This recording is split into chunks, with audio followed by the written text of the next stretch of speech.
സങ്കീർത്തനം.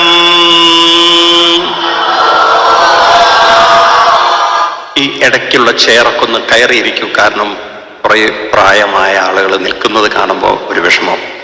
എല്ലാവരും ഒന്ന് അഡ്ജസ്റ്റ് ചെയ്ത് കഴിഞ്ഞാൽ അവർക്കൊന്ന് ഇരിക്കാനുള്ള സൗകര്യം, പുറകിലുള്ളവരൊന്ന് മുന്നോട്ട് കയറിയിരിക്കുക. നമ്മൾ കേൾക്കാൻ വരുന്നവർക്കൊക്കെ സൗകര്യപ്പെടുത്തണം. നമ്മളിപ്പോൾ ഇരിക്കുന്നത് ഒരു യുഗപുരുഷന്റെ, ഭാഗവത പരമഹംസത്തിന്റെ, ബ്രഹ്മഋഷിയുടെ തപോഭൂമിയിലാണ്. ഇവിടെ തപസ് ചെയ്ത മളിയൂർ ശങ്കരഗുരുവിന്റെ അമ്മയുടെയും പാദങ്ങളിൽ സാഷ്ടാംഗം നമസ്കരിച്ചുകൊണ്ട്, അദ്ദേഹത്തിന്റെ ഉപാസനാമൂർത്തിയായ മളിയൂർ ഗണപതി ഭഗവാനെ നമസ്കരിച്ചുകൊണ്ട്, തപോനിധിയുടെ ചൈതന്യം ഓരോ ദിവസവും അതിൻ്റെ ഉജ്ജ്വലതയിൽ കാത്തു സൂക്ഷിച്ച് ഈ ചൈതന്യത്തെ ലോകത്തിലെങ്ങും വാരിവിതറാനായി അഹോരാത്രം പ്രയത്നിക്കുന്ന ശങ്കരൻ നമ്പൂതിരിയുടെ മക്കളായ ശ്രീ പരമേശ്വർജി, ദിവാകർജി, അവരുടെ കുടുംബം, അതുപോലെ ഭക്തന്മാര്, ഈ തപോഭൂമിയിൽ അമൃത ഗംഗ ഒഴുകുന്ന, ഈ ഭാഗവത ഗംഗ ഒഴുകുന്ന ഈ ഭൂമിയിൽ 102ാമത് ഭാഗവത സത്രം പോലെ തന്നെ പരമഹംസ സത്രം അനുഭവിക്കാൻ വന്ന, എത്തിച്ചേർന്ന സുഹൃതികളായ നിങ്ങൾക്കെന്റെ കോടി കോടി കോടി പ്രണാമം. നമ്മൾ അതീവ ഭാഗ്യവാന്മാരാണ്. കാരണം ഭാഗവതം പോലുള്ളൊരു കൃതി, 5000 വർഷങ്ങൾക്ക് പഴക്കമുള്ള കൃതി ഇന്ന് ലോകമെമ്പാടും ചർച്ച ചെയ്യുകയാണ്. ഇന്ന് ഈ വിഷയത്തെക്കുറിച്ച് ആളുകൾ കൂടുതൽ പഠിക്കുകയാണ്, മനസ്സിലാക്കുകയാണ്. നമുക്കുള്ള ഒരു വലിയൊരു കർത്തവ്യവും അതാണ്. ഭാഗവതത്തിന്റെ കഥകളൊക്കെ ധാരാളം നുകർന്നിരിക്കുന്ന നമുക്ക് ഭാഗവതത്തിലൂടെ ഒന്ന് യാത്ര ചെയ്യണം. കാരണം ഇതിനെയൊക്കെ കേവലം ഒരു മിത്താണെന്ന്, മിത്തോളജിയാണെന്നൊക്കെ പറഞ്ഞ് നമ്മളിൽ നിന്നും മാറ്റി നിർത്താൻ ചില ബുദ്ധിജീവികൾ എന്ന് പറയുന്ന അല്പജീവികൾ ശ്രമിച്ചുകൊണ്ടിരിക്കുന്ന ഈ കാലഘട്ടത്തിൽ ഭാഗവതത്തിന്റെ ചരിത്രം നടന്ന മണ്ണിൽ ഈ ഭാഗവത ചരിത്രത്തെ വേണ്ട പോലെ നമുക്കൊന്ന് പഠിക്കേണ്ടതുണ്ട്. എനിക്ക് നിങ്ങളോട് പറയാനുള്ളത്, നിങ്ങൾ നിങ്ങളുടെ കുട്ടികളോടും മറ്റും സംസാരിക്കുമ്പോൾ, നമ്മൾ എവിടെയെങ്കിലുമൊക്കെ തീർത്ഥാടനത്തിന് പോകുമ്പോൾ, അവിടെയൊക്കെ ഭാഗവതത്തിന്റെ ചരിത്രം അത് നമ്മൾ വേണ്ട പോലെ ഉൾക്കൊള്ളേണ്ടതുണ്ട്. ഈ ചരിത്രം എന്ന് പറഞ്ഞാൽ കൃഷ്ണൻ ജീവിച്ചിരുന്ന ഒരു ചോദ്യമാണ്. പക്ഷെ ഭാഗവതത്തിൽ പറയുന്ന സ്ഥലങ്ങളൊക്കെ ഇന്ന് അതുപോലെ ഉണ്ടെങ്കിൽ, ആ ചരിത്ര ഭൂമികളിൽ എത്തുമ്പോഴും നമുക്ക് ആ ഒരു രോമാഞ്ചം, ആ ഒരു നേരത്തെ പറഞ്ഞ ആ കുചേലന്റെ കഥ പറയുന്ന സമയത്ത് ശ്രീ മുരളീധരി പറഞ്ഞ പോലെ, ആ ഒരു പൊടി, ഒരു നുള്ള് അവിൽ പോലും ആനന്ദം കണ്ടെത്തുന്ന കൃഷ്ണനെ പോലെ, ആ ഒരു തുളസിയിലയിൽ പോലും ആനന്ദം കണ്ടെത്തുന്ന കൃഷ്ണനെ പോലെ, അല്ലെങ്കിൽ ഭക്തരെ പോലെ നമുക്കൊരു ഉൾപ്പുളകം വേണം ചരിത്ര ഭൂമിയിലേക്ക് കാലുവെക്കുമ്പോൾ. നമ്മൾ ഇതിനെക്കുറിച്ചൊക്കെ ഒന്ന് ഗഹനമായി ചിന്തിക്കേണ്ടതുണ്ട്. കാരണം നമ്മുടെ കേരളത്തിൽ തന്നെ നിങ്ങൾ നോക്കൂ, ശബരിമല, ശബരീദേവിയുടെ തപോഭൂമി, ശ്രീരാമസ്വാമി ഒന്ന് ശബരീദേവിയെ കണ്ട സ്ഥലം, ജടായു പാറ, ജടായു ഒന്ന് വീണ സ്ഥലം, ഇങ്ങനെയൊക്കെയുള്ള സ്ഥലങ്ങളൊക്കെ, ചരിത്ര ഭൂമികളൊക്കെ നമ്മൾ എന്തോ അത്ര പ്രാധാന്യം കൊടുത്തിട്ടുണ്ടെന്ന് എനിക്ക് തോന്നുന്നില്ല. ഇപ്പൊ ശബരിമലയിൽ പോകുമ്പോഴും ശബരിമലയുടെ നമ്മൾ പറയാ ശരംകുത്തിയാലുകൾ ശബരി പീഠം, അതിലങ്ങോട്ട് കടന്നുപോയി അയ്യപ്പസ്വാമിയെ കാണുക എന്നല്ലാതെ അതിനപ്പുറത്ത് ശബരീദേവി എന്ന് പറയുന്ന ഒരു മഹാതപസ്സിനി തപസ് ചെയ്ത സ്ഥലമാണ്. എത്ര പേര് അതിന് വിചാരം ചെയ്ത് പോകുന്നവരുണ്ട്? വളരെ കുറവായിരിക്കാം. അതുകൊണ്ട് നമുക്ക് ഇനി ചരിത്രത്തിലേക്ക് പോകേണ്ടതുണ്ട്, നമ്മുടെ ചരിത്രത്തെ തിരിച്ചെടുക്കേണ്ടതുണ്ട്. കാരണം ഈ ചരിത്രമൊന്നും നമ്മളെ പഠിപ്പിച്ചിട്ടില്ല. ഇവിടെ പഠിപ്പിച്ചിരിക്കുന്ന ചരിത്രങ്ങളൊക്കെ പാശ്ചാത്യരുടെ ചരിത്രങ്ങളാണ്. ഭാഗവതത്തിൽ ഊന്നിക്കൊണ്ടുള്ള ഒരു ചരിത്രം നമുക്ക് പഠിക്കേണ്ടതുണ്ട്. കാരണം ഭാഗവതത്തിൽ പറഞ്ഞിരിക്കുന്ന ഓരോ കാര്യങ്ങളും നമ്മളേറെ അത്ഭുതപ്പെടുത്തുന്നതാണ്. ഭഗവാൻ ശ്രീകൃഷ്ണൻ എന്ന് പറയുന്ന ഒരു അവതാരമൂർത്തി, അദ്ദേഹം ശരിക്കും പറഞ്ഞാൽ അവതരിച്ച് ഇവിടെ ലീലകളാടുമ്പോൾ നമ്മളിൽ ഏൽപ്പിച്ച ഒരു കർത്തവ്യം, ഒരു കടമ, ഒരു റെസ്പോൺസിബിലിറ്റി വാസ്തവത്തിൽ നമ്മൾ ഹിന്ദു സമൂഹം പുള്ളി ഉൾക്കൊണ്ടിട്ടില്ല. നമ്മൾ ഗുരുവായൂരമ്പലത്തിൽ പോകുന്നു, തൊഴുന്നു, കൃഷ്ണനോട് പ്രാർത്ഥിക്കുന്നു, നമ്മുടെ കാര്യങ്ങളൊക്കെ സാധിപ്പിച്ചു തരാൻ വേണ്ടി, നമ്മുടെ ദുഃഖങ്ങളൊക്കെ മാറ്റിത്തരാൻ വേണ്ടി പ്രാർത്ഥിക്കുന്നു എന്നതിലുപരി കൃഷ്ണൻ എന്തിനാണ് ജീവിച്ചത്, കൃഷ്ണൻ എന്തിനാണ് അദ്ദേഹത്തിന്റെ ജീവിതം ഒഴിഞ്ഞു വെച്ചത്, ഇതിനെ മനസ്സിലാക്കുന്നവർ വളരെ കുറവാണ്. കൃഷ്ണന്റെ ചരിത്രം പഠിച്ചു, കൃഷ്ണന്റെ ചരിത്രം ഉൾക്കൊണ്ടു, കൃഷ്ണൻ എന്താണോ നമ്മളെ പഠിപ്പിച്ചിരിക്കുന്നത് അതിനെ നമുക്ക് പരിശീലിപ്പിച്ചും മറ്റുള്ളവർക്ക് പരിചയപ്പെടുത്തിയും നമ്മളൊരു സമൂഹത്തെ വാർത്തെടുക്കാൻ തയ്യാറാണെങ്കിൽ നമുക്ക് പുതിയൊരു നവയുഗം വാർത്തെടുക്കാം. എന്നെനിക്കിവിടെ തന്നിരിക്കുന്ന വിഷയം രാജസൂയമാണ്. ഭാഗവതത്തിലെ രാജസൂയം കഴിഞ്ഞിട്ടാണ് കുചേലചരിതം വരിക. ഞാൻ ഇത്തിരി പുറകോട്ട് ട്രെയിൻ കൊണ്ടുപോവാണ്. പണ്ട് കാലത്തൊക്കെ ഈ ട്രെയിൻ ഉണ്ടല്ലോ, ലോക്കൽ ട്രെയിനൊക്കെ ഇടയ്ക്ക് പുറകോട്ട് പോകുന്ന കാലം ഉണ്ടായിരുന്നു. ഇപ്പോഴതില്ല. പക്ഷെ ഇന്നത്തെ ഈ ഭാഗവത വണ്ടി കുറച്ചൊന്ന് പുറകോട്ട് ഓടിക്കേണ്ടതുണ്ട്. രാജസൂയ യാഗത്തെക്കുറിച്ച് പറയുമ്പോൾ നമ്മൾ ഈ കഥകൾ പറയുന്നതിന് മുമ്പ് തന്നെ നിങ്ങളെ ഓർമ്മിപ്പിക്കട്ടെ, ഞാനും നിങ്ങളും ഇരിക്കുന്നത് ഒരു രാജസൂയ ഭൂമിയിലാണ്. തപസ് ചെയ്തുകൊണ്ട് ഇതിനെ മറ്റൊരു രാജസൂയ ഭൂമിയാക്കിയ ഒരു മഹാഗുരുവിന്റെ തപോഭൂമി, അവിടെ ഇരുന്നു കൊണ്ടാണ് ഞാൻ രാജസൂയത്തെക്കുറിച്ച് പറയുന്നത്. ഇനി നാളെ മറ്റൊരു രാജസൂയ ഭൂമിയായി മാറാൻ പോകുന്ന തപോഭൂമിയാണിത്. ഭാരതത്തിന് മുഴുവൻ അഭിമാനമുണ്ടാകുന്ന ഒരു തപോഭൂമി. ഈ രാജസൂയത്തിന്റെ കഥയിലേക്ക് കടക്കുന്നതിന് മുമ്പ് ആമുഖമായി ഞാൻ പറയട്ടെ, നമ്മൾ ഈ രാജസൂയം എന്ന് പറയുന്ന 5000 വർഷം മുമ്പ് പാണ്ഡവരുടെ ധർമ്മപുത്രനെ രാജാവായിട്ട്, അല്ലെങ്കിൽ അന്നത്തെ കാലഘട്ടത്തിലെ ഭാഷയിൽ പറഞ്ഞു കഴിഞ്ഞാൽ അദ്ദേഹത്തിനെ മഹാചക്രവർത്തിയിട്ട് അവരോധിക്കുന്ന ഒരു രാജസൂയ യാഗ കഥ കേട്ടിട്ട് ഇന്ന് നമുക്കെന്താണ്? 5000 വർഷം മുമ്പ് നടന്നൊരു കഥയാണ്. ഇന്ന് അതിന്റെ പ്രസക്തി എന്താണ്? ആ കഥയ്ക്കുള്ളിൽ ഒളിപ്പിച്ചിരിക്കുന്ന പല കാര്യങ്ങളെയും നമ്മളൊന്ന് കടഞ്ഞെടുത്ത് അത് നമ്മുടെ ഇന്നത്തെ പ്രായോഗിക ജീവിതത്തിലേക്ക് കൊണ്ടുവന്ന് നാം ഓരോരുത്തരും മരിക്കുന്നത് വരെ ജീവിതത്തിന്റെ പ്രതിസന്ധികളെയും പ്രയാസങ്ങളെയും അഭിമുഖീകരിച്ചുകൊണ്ട് നാളത്തെ കുട്ടികളെ ഇന്നത്തെ പ്രശ്നങ്ങൾ അഭിമുഖീകരിക്കാൻ അവരെ പരിശീലിപ്പിച്ചുകൊണ്ട് കരുത്തുള്ളൊരു തലമുറയാക്കി അവരെ വാർത്തെടുക്കണം. അതിനുവേണ്ടി രാജസൂയം നാം കേൾക്കണം. പാണ്ഡവരും കൗരവരും തമ്മിലുള്ള കുടുംബ തർക്കങ്ങൾ ഇന്നും അതുപോലെ തുടരുകയാണ്. ആ തർക്കങ്ങൾക്കൊന്നും അവസാനമില്ല. ഇന്നും ഇത്തരം തർക്കങ്ങളുണ്ട്. പക്ഷെ ഈ തർക്കങ്ങളിലൊക്കെ ഉണ്ടല്ലോ, കേരളത്തിലെ ദിനം പ്രതി വാർത്തകളിൽ ആത്മഹത്യ ചെയ്യുന്ന ഹിന്ദു കുടുംബങ്ങളുടെ ചിത്രമാണ് നാം പത്രത്തിൽ കാണുന്നത്. ഒന്നുകിൽ ഭാര്യയുമായിട്ടുള്ള പ്രശ്നം, അതിൽ ഭർത്താവ് മരിക്കുന്നു, അല്ലെങ്കിൽ ഭർത്താവുമായിട്ടുള്ള പ്രശ്നം ഭാര്യ മരിക്കുന്നു, അല്ലെങ്കിൽ അച്ഛനും അമ്മയായിട്ടുള്ള പ്രശ്നം മക്കൾ മരിക്കുന്നു. ഒരു ആത്മഹത്യയുടെ ഭൂമിയായി കേരളം അധപ്പതിച്ചു എന്നത് വളരെ വേദനയോടുകൂടി വായിക്കണം. ഒരു ദിവസമെങ്കിലും ആത്മഹത്യയില്ലാത്ത കേരളമുണ്ടോ? എന്തേ ആരും ഇതിനെക്കുറിച്ചൊന്നും പറയാത്തത്? ആരും ഇതിനെക്കുറിച്ച് എന്താ പ്രബുദ്ധരാവാത്തത്? മറ്റൊരു സംസ്ഥാനങ്ങളിലും ഇത്ര ആത്മഹത്യകളില്ല.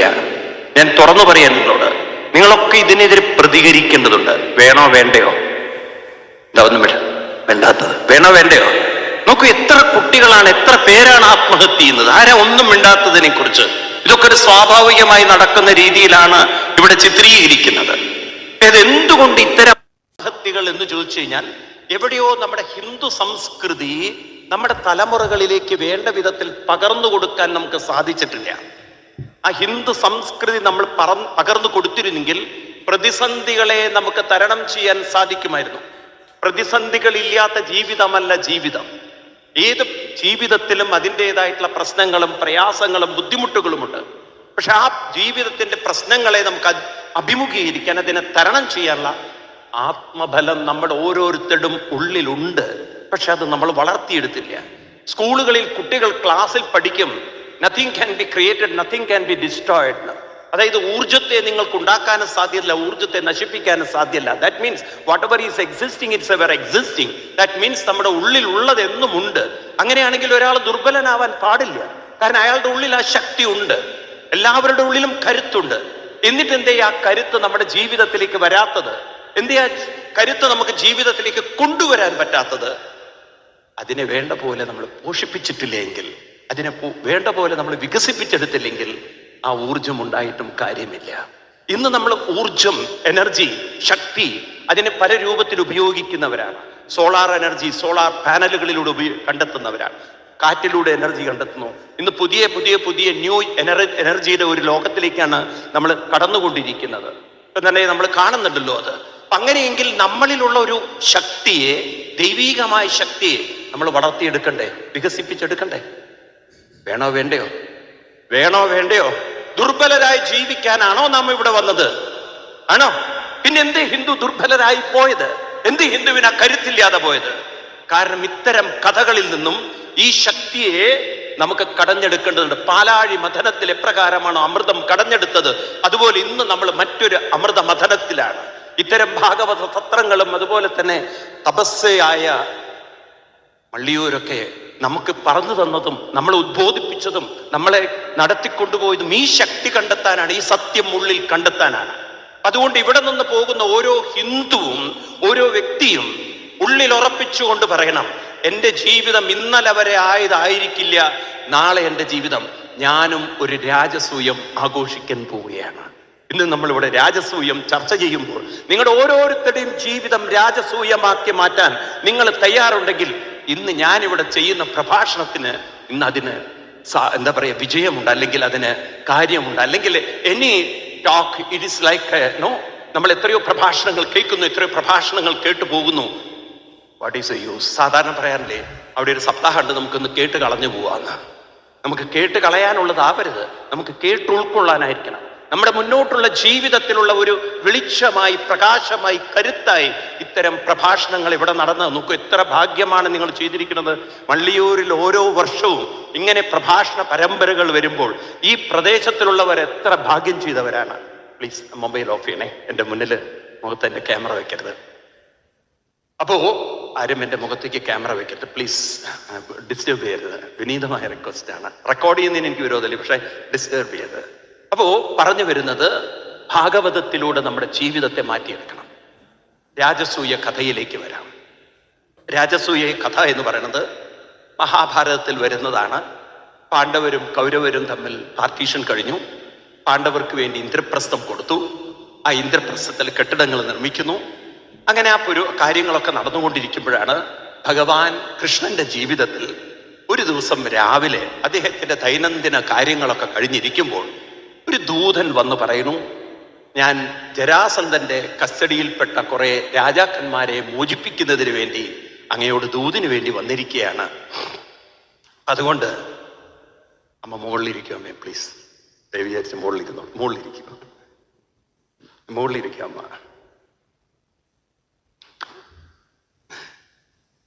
അമ്മയെപ്പോലുള്ളവർ താഴെ ഇരുന്ന പിന്നെ ഞാൻ താഴെ ഇരുന്ന് സംസാരിക്കേണ്ടി വരും.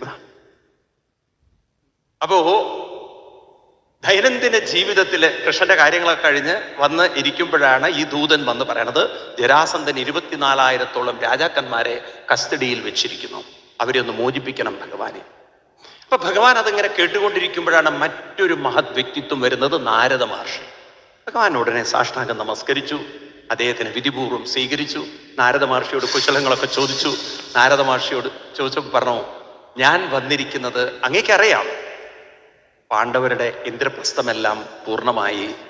അപ്പം അവിടുന്ന് ആ ഇന്ദ്രപ്രസ്ഥത്തിലേക്ക് വന്ന് രാജസൂയ യാഗം നടത്തണമെന്ന് ധർമ്മപുത്രന് വളരെ ആഗ്രഹമുണ്ട്. യുധിഷ്ഠിരന്റെ ആഗ്രഹമാണ്, അങ്ങത് സാധിപ്പിച്ചു കൊടുക്കണം. അങ്ങതുകൊണ്ട് ഇന്ദ്രപ്രസ്ഥത്തിലേക്ക് പുറപ്പെട്ടാലെന്ന്. ഈ കാര്യം ഭഗവാൻ യാദവന്മാരുടെ ഇടയിൽ ചർച്ച ചെയ്തു. ഞാനിപ്പോൾ ഇന്ദ്രപ്രസ്ഥത്തിലേക്ക് പോയി യുധിഷ്ഠിരന്റെ രാജസൂയ യാഗം പൂർണ്ണമാക്കുകയാണോ വേണ്ടത്, അതോ ഞാൻ ജരാസന്ധന്റെ കസ്റ്റഡിയിലിരിക്കുന്ന രാജാക്കന്മാരെ മോചിപ്പിക്കുകയാണോ വേണ്ടത്? എന്താണ് വേണ്ടത്?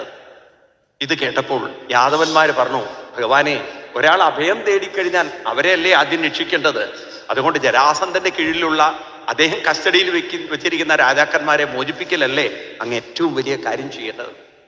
ഇത് കേട്ടപ്പോൾ ഭഗവാൻ തൻ്റെ ഏറ്റവും പ്രിയങ്കരനായ ഉദ്ധവരോട് ചോദിക്കുകയാണ്, ഉദ്ധവരെ, അങ്ങക്കറിയാലോ എന്താണ് ചെയ്യേണ്ടതെന്ന്, അത് പറഞ്ഞാലും.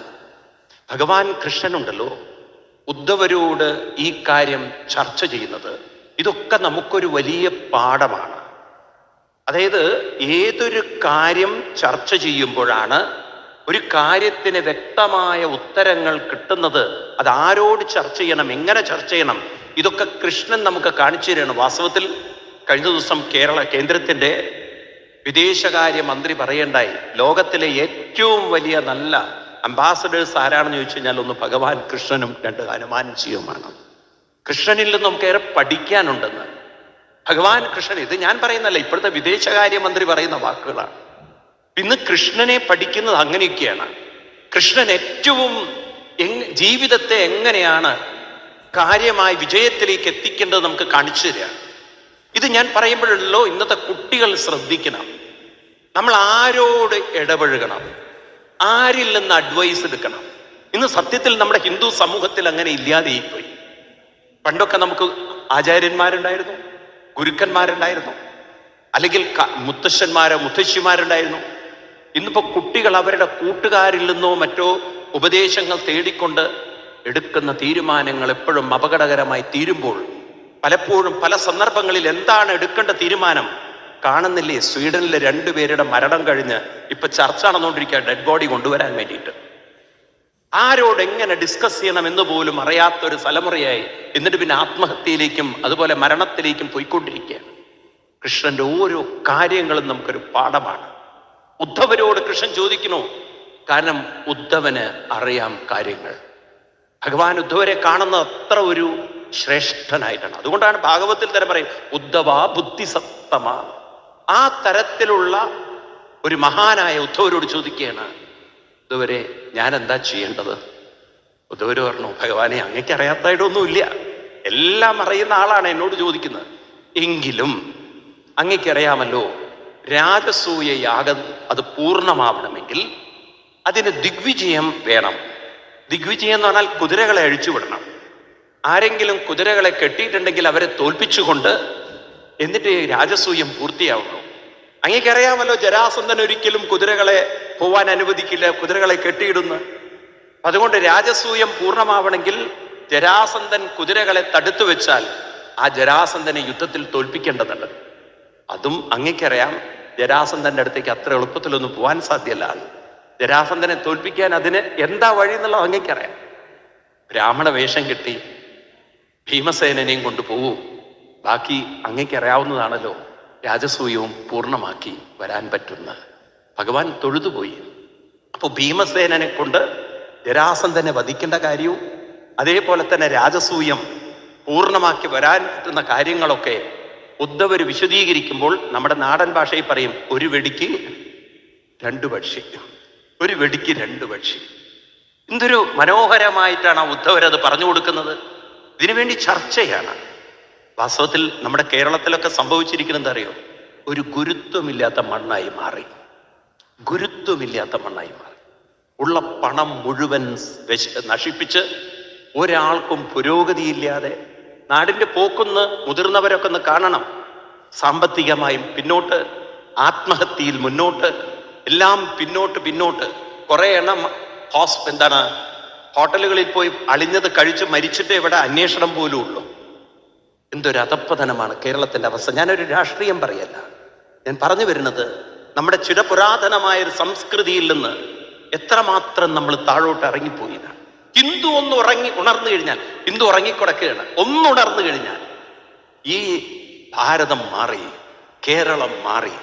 നമ്മളൊരു രാഷ്ട്രീയത്തിനെതിരല്ല. എല്ലാ രാഷ്ട്രീയങ്ങളും അതിൻ്റെ രാഷ്ട്രീയ ചിന്തകൾ നല്ലതായിരിക്കാം. പക്ഷേ ഹൈന്ദവ സംസ്കൃതിയെ മാറ്റി നിർത്തിക്കൊണ്ട് ഏത് രാഷ്ട്രീയത്തിനും ഇവിടെ ശോഭിക്കാൻ സാധ്യമല്ല. കാരണം അങ്ങനെയുള്ള ഗുരുക്കന്മാരാലും തപസ്സികളാലും മഹാന്മാരാലും രൂപപ്പെട്ടതാണ് ഭാരതത്തിന്റെ സംസ്കാരം. നിങ്ങൾ നോക്കൂ, കൃഷ്ണ ഉദ്ധവ സംവാദം, ഈ ഒരു കാര്യത്തിൽ തന്നെ ഒരു വെളിച്ചം കാണിക്കുന്ന ഉദ്ധവരെ പോലെ ഇന്ന് വെളിച്ചം കാണിക്കുന്നവരുണ്ടായിരുന്നെങ്കിൽ കുറഞ്ഞ സമയം കൊണ്ട് വലിയ കാര്യങ്ങൾ നമുക്ക് നേടിയെടുക്കാൻ സാധിക്കുമായിരുന്നു. പലതും എളുപ്പത്തിൽ സാധിക്കുമായിരുന്നു. ഞാൻ ഈ ഒരു ഭാഗം കാണുന്നത് ഇങ്ങോട്ട് വരുമ്പോൾ ഞാനുള്ള ഒരു അനുഭവം പറയാണ്. ഈ ഉദ്ധവരെ പോലുള്ളവര് അഡ്വൈസ് ചെയ്യാനില്ലെങ്കിൽ അവസ്ഥ പറയണേ. ടാർ ചെയ്തിട്ട് ഒരാഴ്ചയായിട്ടുണ്ടോ അറിയില്ല, അപ്പൊ അവിടെ പൊളിച്ചുകൊണ്ടിരിക്കുക PWDക്കാര്. എന്തോ ഒരു കാര്യത്തിന് വേണ്ടി ടാർ ചെയ്തിട്ട് ഒരാഴ്ചയില്ല. വരുന്ന വഴിക്ക് കണ്ട കാഴ്ചയാണ്. നിങ്ങളോട് ഇവിടുന്ന് ഒരു 10 കിലോമീറ്റർ പോയാൽ നിങ്ങൾക്ക് കാണാവുന്ന കാഴ്ചയാണ്. ടാർ ചെയ്തിട്ട് ഒരാഴ്ചയിട്ടില്ല. എന്നാ പിന്നെ ആ കുഴിക്കാനുള്ള നേരത്തെ കുഴിച്ചുകൂടെ? ആ ടാർ അവിടെ ഇനിയും കുത്തിപ്പൊളിക്കേണ്ട വല്ല കാര്യമുണ്ടോ? പക്ഷെ ആരോട് പറയും? എല്ലാം ഒന്ന് കോർഡിനേറ്റ് ചെയ്യാനും എല്ലാം ഒന്ന് ചേർത്ത് വെക്കാനും സാധിക്കാത്ത ഭരണകൂടങ്ങളല്ലേ ഇവിടെ ഈ പണം കൊണ്ട് നശിപ്പിക്കുന്നത്. നിങ്ങൾക്ക് അത് കാണുമ്പോൾ വല്ല വികാരം തോന്നും? എനിക്ക് തോന്നുന്നുണ്ട്. കാരണം നമ്മൾ കൊടുക്കുന്ന ടാക്സ് ആണ് നശിപ്പിക്കുന്നതെന്ന് തോന്നില്ലേ? ആ കുത്തിപ്പൊളിച്ച ടാർ മുഴുവൻ കൊണ്ട് കളയുമ്പോൾ എന്റെയും നിങ്ങളുടെയും പണം പോകുന്നില്ല? മിണ്ടരുതൊരക്ഷരം. ആവശ്യമുള്ളതിനൊക്കെ ഉണ്ടാവും, പോകുന്നില്ല. പോകുന്നുണ്ടോ ഇല്ലയോ? എന്തേ നമ്മളൊന്നും പ്രതികരിക്കാത്തത്? നമ്മൾ ഇതിലൊന്നും പ്രതികരിക്കില്ല. കാരണം ഇതൊന്നും നമ്മുടെ വിഷയമല്ല. നമ്മളൊക്കെ ഒന്ന് കണ്ണു തുറക്കണം, നമ്മൾ പ്രതികരിക്കണം. കൃഷ്ണൻ ഉദ്ധവരോട് ചോദിച്ച പോലെ ഒരു വെടിക്ക് 2 പക്ഷി. ഇതാവശ്യമല്ലേ നമുക്ക്? കുറഞ്ഞ സമയം കൊണ്ട് പണം കൂടുതൽ ചെലവഴിക്കാതെ എല്ലാ കാര്യവും ചേർത്ത് നടത്താൻ സാധിക്കുന്നിടത്തല്ലേ വിജയം? ആണോ? പറയൂ നിങ്ങൾ. എഴുതാപ്പുറങ്ങൾ വായിക്കാൻ സാധിക്കണം, വരിക്കിടയിലൂടെ വായിക്കാൻ സാധിക്കണം. അവിടെയാണ് നമുക്ക് തിരിച്ചറിവുണ്ടാവേണ്ടത്. ഭാഗവതം അറിവ് തരും, പക്ഷെ തിരിച്ചറിവുണ്ടാക്കേണ്ടത് ഞാനും നിങ്ങളുമാണ്. അതിന് ഇന്നത്തെ പ്രായോഗിക ജീവിതത്തിലേക്ക് ഇംപ്ലിമെന്റ് ചെയ്യാൻ നമുക്ക് സാധിക്കണമെങ്കിൽ അതിനുള്ളിലേക്ക് ഇറങ്ങിച്ചെല്ലണം. നമ്മുടെ ദൈനംദിന ജീവിതത്തെ നമുക്ക് കൃഷ്ണ ഉദ്ധവ സംവാദമായിട്ട് കാണാൻ സാധിക്കണം. വേണ്ടേ? വേണ്ടേ? ഈ ചുറ്റുപാട് നടക്കുന്ന കാര്യങ്ങളോടൊക്കെ ഒന്ന് മനസ്സ് തുറക്ക്. കൃഷ്ണൻ അങ്ങനെയായിരുന്നു. എല്ലാ കാര്യത്തിലും മനസ്സ് തുറന്ന് എന്താണ് എളുപ്പത്തിൽ ചെയ്യാൻ സാധിക്കേണ്ടത്. അല്ലെങ്കിൽ കൃഷ്ണന് നേരെ ജരാസന്ധന്റെ കാര്യത്തിലേക്ക് പോയാൽ മതി, പിന്നെ രാജസൂയ കാര്യത്തിലേക്ക് പോയാൽ മതി. ആണോ? അതല്ല ചെയ്തത് കൃഷ്ണൻ. എന്താണ് ഉചിതമായത്? എങ്ങനെ നമുക്ക് ഒരു കാര്യത്തിലൂടെ പലതും നേടിയെടുക്കാം, കുറഞ്ഞ സമയത്തിനുള്ളിൽ കൂടുതൽ കാര്യങ്ങൾ നേടിയെടുക്കാം. മഹാന്മാർ അങ്ങനെ ചിന്തിക്കുന്ന ആൾക്കാരാണ്. ഇപ്രകാരം കൃഷ്ണൻ ചോദിക്കുന്നതും അങ്ങനെ കൃഷ്ണൻ രാജസൂയ യാഗത്തിനായിട്ട് പോവുകയാണ്. രാജസൂയ യാഗത്തിന് കൃഷ്ണനും വലിയൊരു എല്ലാവരും കൂടി ചേർന്നുള്ള യാത്രയൊക്കെ വളരെ വിശദമാണ്. ഞാൻ നേരത്തെ ഹിസ്റ്ററി പറഞ്ഞില്ലേ, കൃഷ്ണൻ 4-5 ദിവസം എടുത്തു അവിടെ എത്താനാണ്. ഈ 4-5 ദിവസം എടുത്തു എന്നൊക്കെ പറയുമ്പോണ്ടല്ലോ, കഥയിൽ പറയുമ്പോൾ ഇന്നത്തെ കാലത്ത് ഗുജറാത്തിൽ നിന്ന് ഡൽഹിയിലേക്ക് എത്താൻ 4-5 ദിവസം തന്നെ വേണം അന്നത്തെ കാലത്ത്. ആ പോയ വഴികളും സ്ഥലങ്ങളും ഒക്കെ ഭാഗവതത്തിൽ എഴുതി വെച്ചിട്ടുണ്ട്. അതാ ഞാൻ പറഞ്ഞ ചരിത്രത്തിലൂടെ ഒന്ന് കടന്നു പോകണം എന്നുള്ളത്. ചരിത്രത്തിലൂടെ കടന്നു പോകണം. അപ്പൊ നമുക്ക് മനസ്സിലാവും ഇതൊന്നും വെറും കഥകളായിരുന്നില്ല. ഇതിൽ അല്പം കഥകളൊക്കെ ചേർത്ത് വെച്ചിട്ടുണ്ടെങ്കിലും കുറെ ചരിത്രം ഇതിൻ്റെ അകത്തുണ്ട്. ചരിത്രമില്ലെങ്കിൽ കഥകളില്ല. ഏത് കഥയ്ക്കും ഒരു ചരിത്രം വേണം. ചരിത്രമില്ലാതെ ആർക്കും കഥകൾ ഉണ്ടാക്കാൻ സാധ്യമല്ല. ഇപ്രകാരം ഒരു വലിയ ചരിത്ര കഥയിലൂടെ നമുക്ക് രാജസൂയ യാഗത്തിലേക്ക് എത്തുന്ന കൃഷ്ണനെ നമുക്ക് വിശദീകരിച്ചു തരികയാണ്. അങ്ങനെ രാജസൂയ യാഗത്തിലൂടെ കൃഷ്ണനിലേക്ക് എത്തി. കൃഷ്ണൻ രാജസൂയ യാഗ ഭൂമിയിലേക്ക് എത്തി. വളരെ ആദരവോടെ സ്വീകരിച്ചു. നമ്മുടെ ആദരണീയനായ ശ്രീ നച്ചൂർജി ഇവിടെ എത്തിയിരിക്കുകയാണ്. സാക്ഷാത് നമസ്കാരം. അപ്പോ അങ്ങനെ ഭഗവാനെ സ്വീകരിച്ചു. ധർമ്മപുത്രർക്ക് വളരെ സന്തോഷമായി. വളരെ ആദരവോടെ ബഹുമാനത്തോടെ കൃഷ്ണനെ ആദരിച്ചു. അങ്ങനെ ആദരിച്ച് ഇരുത്തി കൃഷ്ണനോട് കുശലങ്ങളൊക്കെ പറഞ്ഞു. അപ്പൊ അതിൻ്റെ ആദ്യത്തെ ഭാഗം ദിഗ്വിജയമാണ്. ഓരോ ദിക്കിലേക്ക് ഓരോ കൂട്ടരെ പറഞ്ഞയച്ചിട്ടുണ്ട്. വടക്ക് ദിക്കിലേക്ക് ഒരു കൂട്ടര്, തെക്ക് ഭാഗത്തേക്ക് ഒരു കൂട്ടര്, അതുപോലെ തന്നെ ഒരു കൂട്ടരെ കിഴക്കു ഭാഗത്ത്, ഇങ്ങനെ ഓരോ ഭാഗത്തേക്ക് പറഞ്ഞയച്ചിട്ടുണ്ട്. ജരാസന്ധനെ വധിക്കണം. കാരണം ജരാസന്ധൻ കുതിരകളെ കെട്ടിയിട്ടിരിക്കുകയാണ്. ആ ദിഗ്വിജയത്തിൽ ഒരിക്കലും ജരാസന്ധനെ ആക്സെപ്റ്റ് ചെയ്യില്ല. അതുകൊണ്ട് ജരാസന്ധനെ ജയിക്കണമെങ്കിൽ എന്താണ് വഴി? ഭഗവാൻ കൃഷ്ണൻ ഉഭയം പറഞ്ഞു കൊടുത്തു. ഭീമസേനോടും അർജുനനോടും ബ്രാഹ്മണ വേഷം കെട്ടാൻ പറഞ്ഞു. അങ്ങനെ ബ്രാഹ്മണ വേഷമൊക്കെ കെട്ടി അവിടുന്ന് നേരെ ജരാസന്ധന്റെ കൊട്ടാരത്തിലെത്തി. ജരാസന്ധന് ബ്രാഹ്മണരോട് വലിയ ആദരവാണ്, വളരെ റെസ്പെക്റ്റാണ്. ബ്രാഹ്മണരെന്ന് കേട്ടാൽ അപ്പം കാലമൊക്കെ കഴുകി പൂജിച്ച് അവരെ വേണ്ട പോലെ ഇരുത്തും. അങ്ങനെ വേണ്ട പോലെ പൂജിച്ചൊക്കെ ഇരുത്തി. വളരെ സന്തോഷമായി. കൃഷ്ണനോട് ചോദിച്ചു, നിങ്ങൾ ബ്രാഹ്മണരെ കണ്ടപ്പോൾ തന്നെ ഇത്തിരി സംശയമുണ്ട്. കാരണം കൃഷ്ണന്റെയും മറ്റേ ഭീമസേനന്റെയും അതുപോലെ അർജുനന്റെയൊക്കെ മുഖം കണ്ടാൽ, ആ കൈയുടെയൊക്കെ തഴമ്പ് കണ്ടാൽ തന്നെ ബ്രാഹ്മണരാണോ എന്നുള്ളൊരു സംശയമൊക്കെ ജരാസന്ധന് തോന്നി. ഇല്ല എന്ന് പറയാൻ പറ്റില്ല. കാരണം ആ കൈയുടെയൊക്കെ തഴമ്പിന്റെ ശക്തി ഒരിക്കലും ബ്രാഹ്മണർക്ക് ഉണ്ടാവില്ല. അസ്ത്രം പിടിച്ചതിൻ്റെയും ഗത പിടിച്ചതിൻ്റെയൊക്കെ ആ നല്ല ഒരു മസിലും കണ്ടു കഴിഞ്ഞാൽ ജിമ്മെന്നൊക്കെ വരുന്ന ഒരാളെ കണ്ട ബ്രാഹ്മണനാ തോന്നുന്നു. നമ്മളിപ്പോൾ മാളികപ്പുറം സിനിമയൊക്കെ കണ്ടു, ശരിയാണ്. ഏറെക്കുറെ ആ ഉണ്ണിമുകുന്ദന്റെ ബോഡി അതുപോലെ ഇരിക്കുന്നതുകൊണ്ട് നമുക്ക് അയ്യപ്പനായിട്ട് നമ്മളങ്ങനെ സാദൃശ്യം വെച്ചുകൊണ്ട് നിങ്ങൾ ആ മൂവി വളരെയധികം അപ്രീഷിയേറ്റ് ചെയ്യുന്നു. ഒരു പക്ഷേ ഈ അഭിനയിച്ച ആള് എല്ലും തോലുള്ളൊരു മനുഷ്യനാണെങ്കിൽ ആരെങ്കിലും അയ്യപ്പസ്വാമിയുടെ ആക്സെപ്റ്റ് ചെയ്യും. ആ ശരീരത്തിന്റെ ആ പ്രകൃതത്തെ കുറെ അംഗീകരിക്കുന്നതുകൊണ്ടാണ് പല കഥാപാത്രങ്ങൾ വിജയിച്ചു പോകുന്നത്. ഇവിടെ ഭീമസേനനെയൊക്കെ കണ്ടപ്പോൾ അങ്ങോട്ട് ബ്രാഹ്മണനാണെന്നും അങ്ങോട്ട് പെട്ടെന്ന് തോന്നിയില്ല. എന്നാലും വന്നതല്ലേ, ആദരവോടെയൊക്കെ കൈകൊപ്പി കുശലങ്ങളൊക്കെ ചോദിച്ചു. എവിടെ നിന്നാണ്, എന്താണ്? അപ്പം എവിടെന്നാണെന്നും പറഞ്ഞില്ലേ. പറഞ്ഞു, ബ്രാഹ്മണർക്ക് എന്തും ഞാൻ ദാനം ചെയ്യും, എന്നെ തന്നെ ഞാൻ ദാനം കൊടുക്കും എന്നൊക്കെയാണ് വലിയ വീമ്പൊക്കെ പറഞ്ഞു ജരാസന്ധൻ. അപ്പൊ തന്നെ ദാനം കൊടുക്കുന്നൊക്കെ കേട്ടാൽ വളരെ സമാധാനം. എന്തായാലും ദാനം തരുമല്ലോ. ചോദിച്ചു എന്താണ് ദാനം വേണ്ടത്? ഭഗവാൻ വ്യക്തമായി പറഞ്ഞു, ഞങ്ങൾക്ക് വേറെ ഒന്നും വേണ്ട, യുദ്ധം മാത്രം മതിയെന്ന്. ഇത് കേട്ടപ്പോൾ ജരാസന്ധൻ എണീറ്റു. ഇതുവരെ ലോകത്തിൽ ഒരു ബ്രാഹ്മണനും യുദ്ധം വേണമെന്ന് പറഞ്ഞിട്ടില്ല. യുദ്ധം വേണമെന്ന് പറയുന്ന ബ്രാഹ്മണരോ വെറും ഒരു മുണ്ടോ അല്ലെങ്കിൽ അല്പം ഭക്ഷണമോ ഒരു ദക്ഷിണയിലോ ഒതുങ്ങുന്ന കേസ് യുദ്ധത്തിലേക്ക് കൊണ്ടുപോകണം.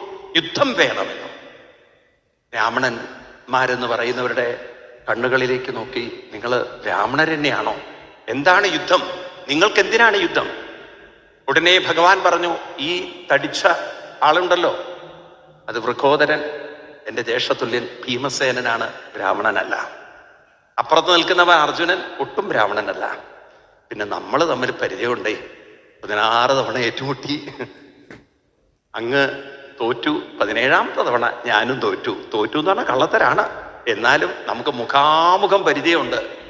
ഇത് പറഞ്ഞതും ജരാസന്ധൻ പൊട്ടിച്ചിരിച്ച് പറഞ്ഞു, ഓ ഭീരുവായ നീയാണോ എന്നോട് യുദ്ധം ചോദിക്കുന്നത്? അർജുനനോട് പറഞ്ഞു, എടോ നീയൊന്നും സമപ്രായക്കാരനല്ല, മാറി നിൽക്കുന്ന. പിന്നെ ഭീമസേനനെ കൂട്ടിക്കൊണ്ടുള്ള യുദ്ധത്തിന് തയ്യാറായി. പറഞ്ഞു, നമുക്കൊരു കൈ നോക്കാം. ഇതൊക്കെ കാണുമ്പോൾ ഭീമസേനനും അല്പം ഒരു അഹങ്കാരമുണ്ട്. കാരണം കൃഷ്ണനെ ഒഴിവാക്കി, അർജുനനെ ഒഴിവാക്കി, എന്നെ ഇവൻ സെലക്ട് ചെയ്തിട്ടുണ്ടെങ്കിൽ എനിക്ക് കാര്യമായിട്ട് എന്തോ ഒരു കഴിവുള്ളത് കൊണ്ടാണല്ലോ.